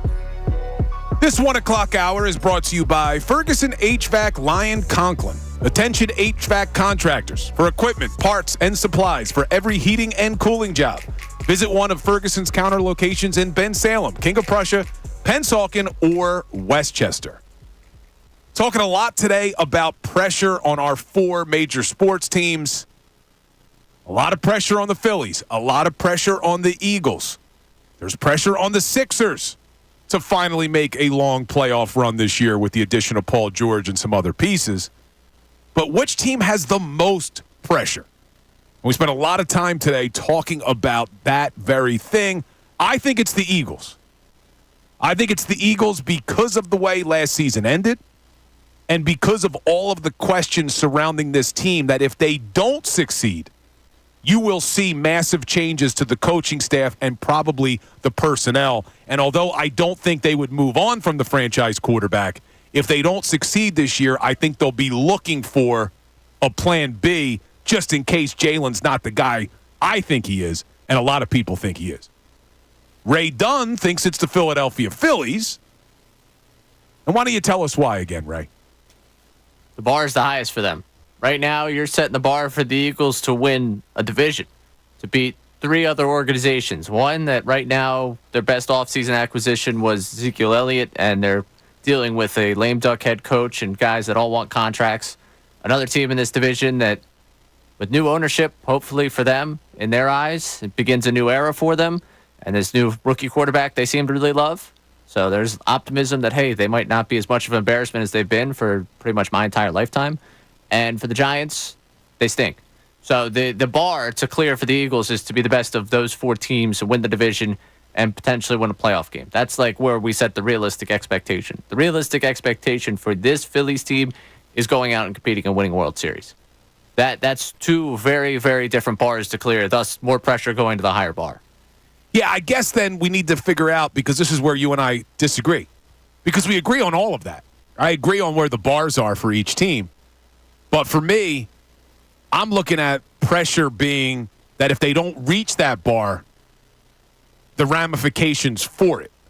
So if the Phillies don't reach that bar, although it's high, there's not as many ramifications. The Eagles, although it's an easier bar to reach, there's more consequences if they don't.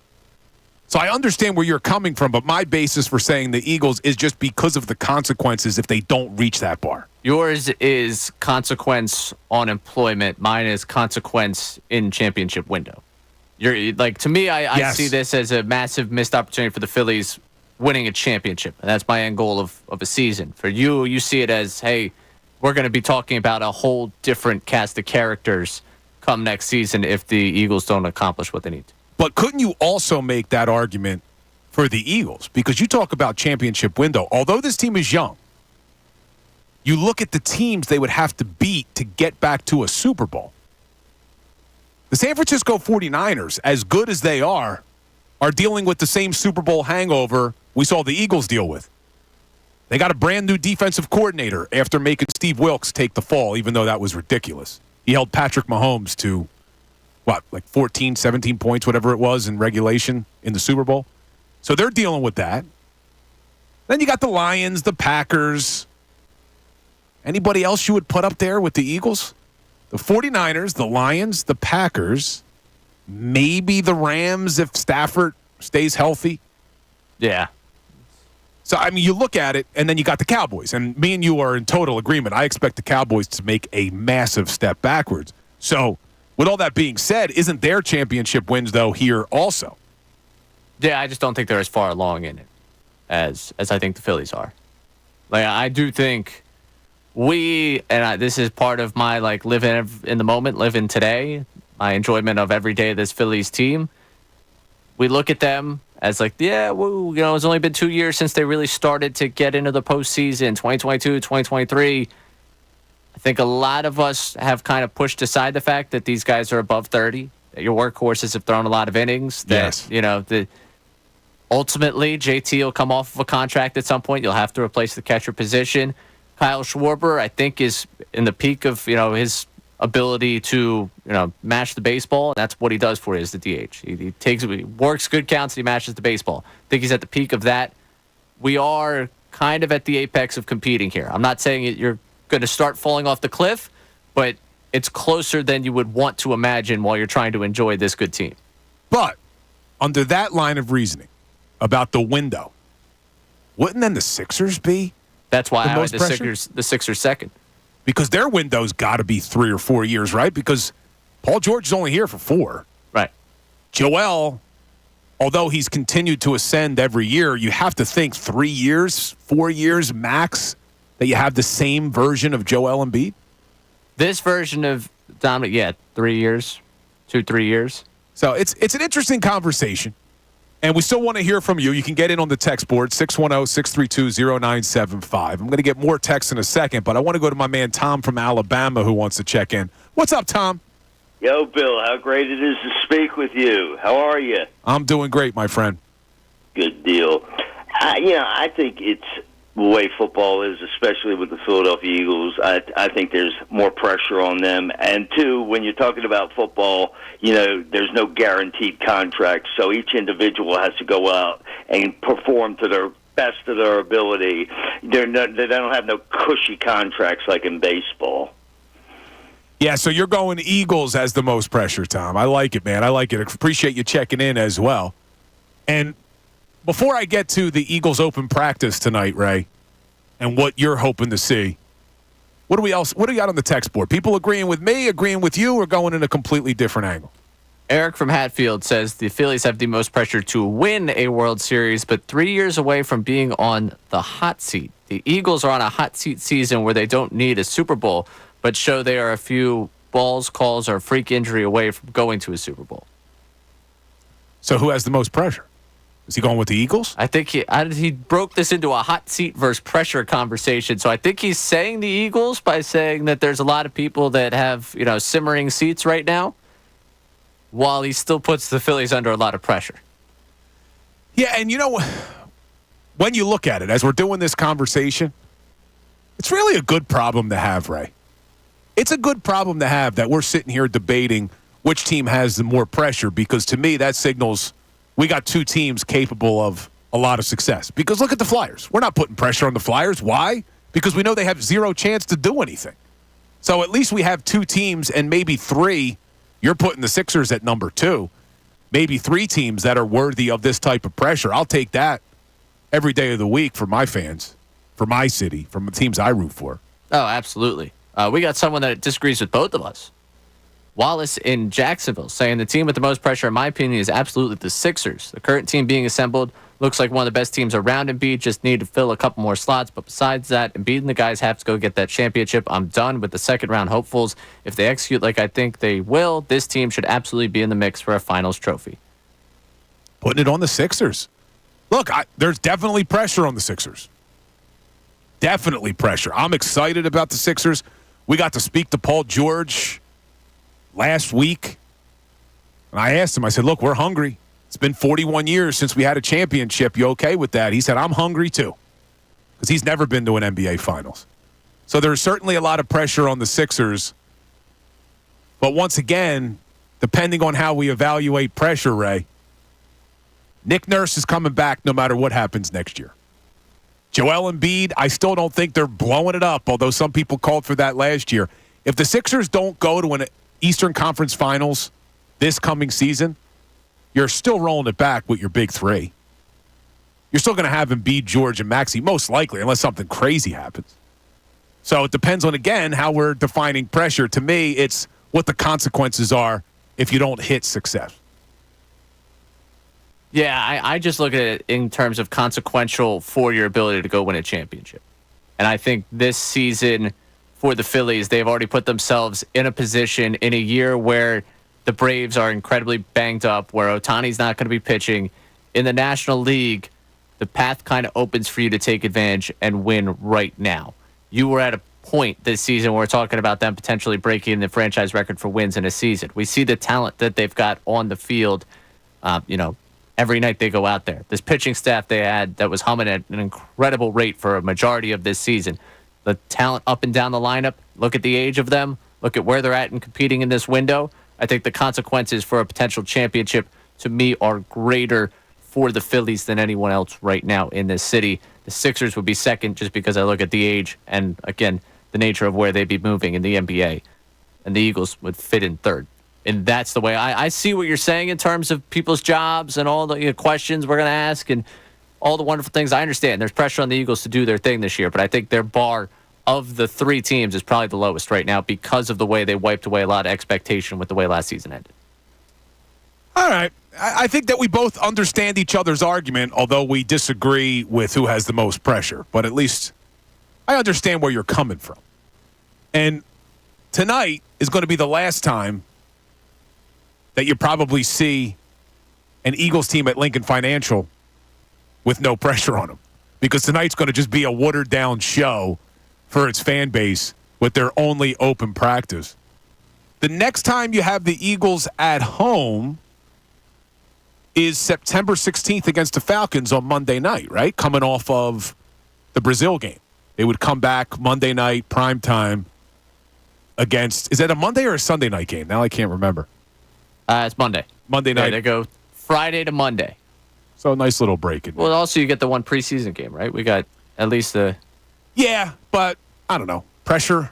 Well, not certainly not pressure. But I'm saying this is the last time there's no pressure, only because in the preseason game, it's not pressure necessarily for the team as much as it is for the players who are fighting for jobs. Well, you're talking about the pressure for the Eagles this year as people coaching, playing for their jobs. So this is the last time you'll see the Eagles at the link with no pressure. That was the point. There you go. Well, right? I thought you were saying it was the last time we were going to see him at home until September 16th. I want to let people know. Make sure you get down there August 24th. Yes. August 24th. Tanner McKee, the battle for QB3. I can't wait. Sign me up. I'm popping popcorn already. Good point. Very good point. So what are you excited to see? Look, we're not going to see much. It's going to be more of a show.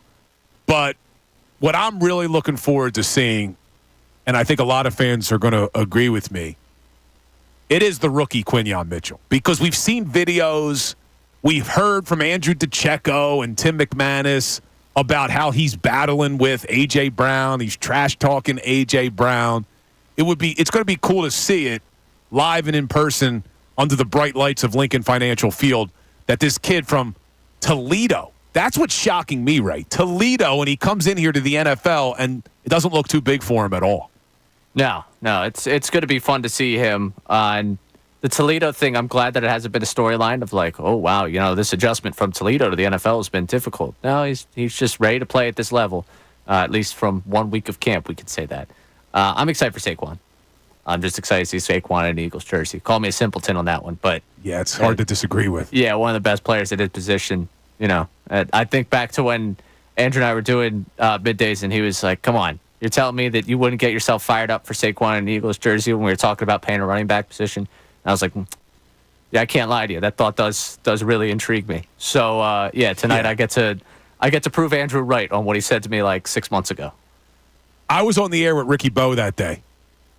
Tyrone was off when the news broke that Saquon signed with the Eagles. And it was like an instantaneous shift in the fan base because everyone was still angry about the way the season ended and the collapse. And then all of a sudden, we announced Saquon Barkley's an Eagle, and the fan base immediately changed and was back all in. People wearing Eagles shirts the next day. Everybody at the stations wearing Eagles shirts. It's amazing with a simple signing like that, bringing in, like you said, one of the best players at his position, gets everybody all fired up. I kind of need it, too, because I got the New York and North Jersey side of the family getting pretty chesty after this week of Phillies-Yankees. I need just a nice picture of Saquon in an Eagles jersey to send their way to keep them quiet. Yeah, that's a good point, man. All my New York buddies have been sending me texts about the damn Yankees. But I want to continue the pressure conversation. I want to hear from you. If you're going down there tonight for the open practice, what's the one thing you really want to see?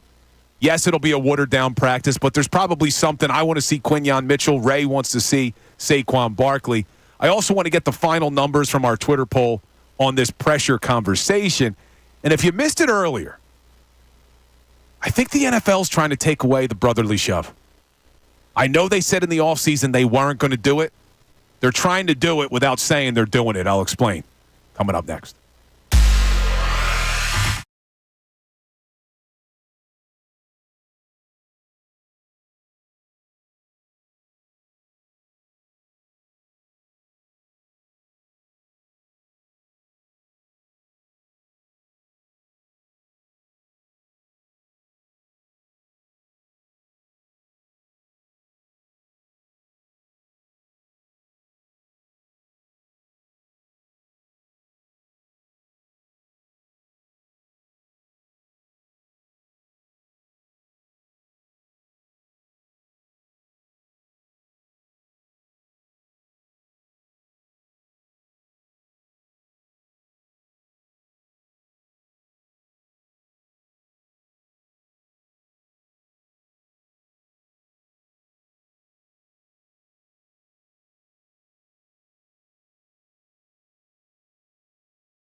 Action. This is 97.5 The Fanatic and 97.5thefanatic.com. Coming up at 2, the best show ever with Tyrone Johnson and Ricky Vitalico. Right now, it's the Midday Show. 97.5 The Fanatic and 97.5thefanatic.com. Bill Colarulo, Midday Show, 97.5 The Fanatic. Spent a lot of time today talking about the pressure that's on all four of our major sports teams in this city. Not much pressure on the Flyers. There shouldn't be. But you look at the Sixers, the Phillies, and the Eagles, there's a lot of pressure on those teams to succeed. And we asked the question today, which one has the most? And had some great conversation about it. A lot of people picking the Phillies. Some people agreeing with me that it's the Eagles. And it really depends on, one, how you define success for each team, because it's different for all three teams between Phillies, Sixers, Eagles. And then also how you define pressure. See, I looked at the ramifications for if a team doesn't have success, what happens in the offseason. And for the Eagles, unfortunately, a lot of bad happens. You're turning over your coaching staff. You're questioning your franchise quarterback. You're probably moving on from a lot of personnel. I don't think that level of consequence can apply to the Phillies. As much as it's World Series or bust for the Phils, I don't think you'll see wholesale changes if they don't win a World Series. Thompson's still here. As much as there's pressure on the Sixers, I don't think you'll see drastic changes. Nick Nurse is your coach. Your big three's your big three, and Joel, Tyrese, and Paul George. So that's why I went with the Eagles. And as we talk about the Eagles, the NFL Competition Committee said during the summer that they were not going to outlaw the tush-push play. But now the new 2024 rule book is going to affect the tush-push without affecting the tush-push in terms of what they're saying publicly. So Mike Florio from ProFootballTalk.com, he cites to Rule 7, Section 5, Article 1, Subsection D. Sounded like a lawyer again. Give me a second. I got to get my book out. Yeah, I'm sounding like a lawyer again with this.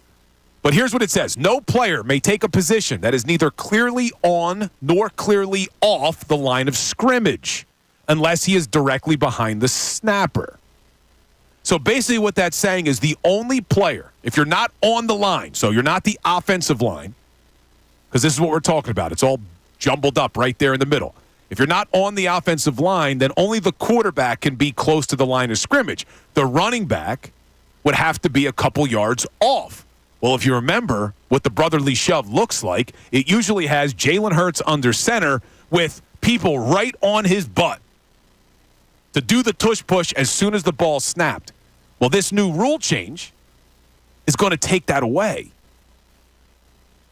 And Florio talked about in this article that he spoke to sources who specifically said the league added this language to clarify that only the quarterback is permitted to be in what's called the no man's land.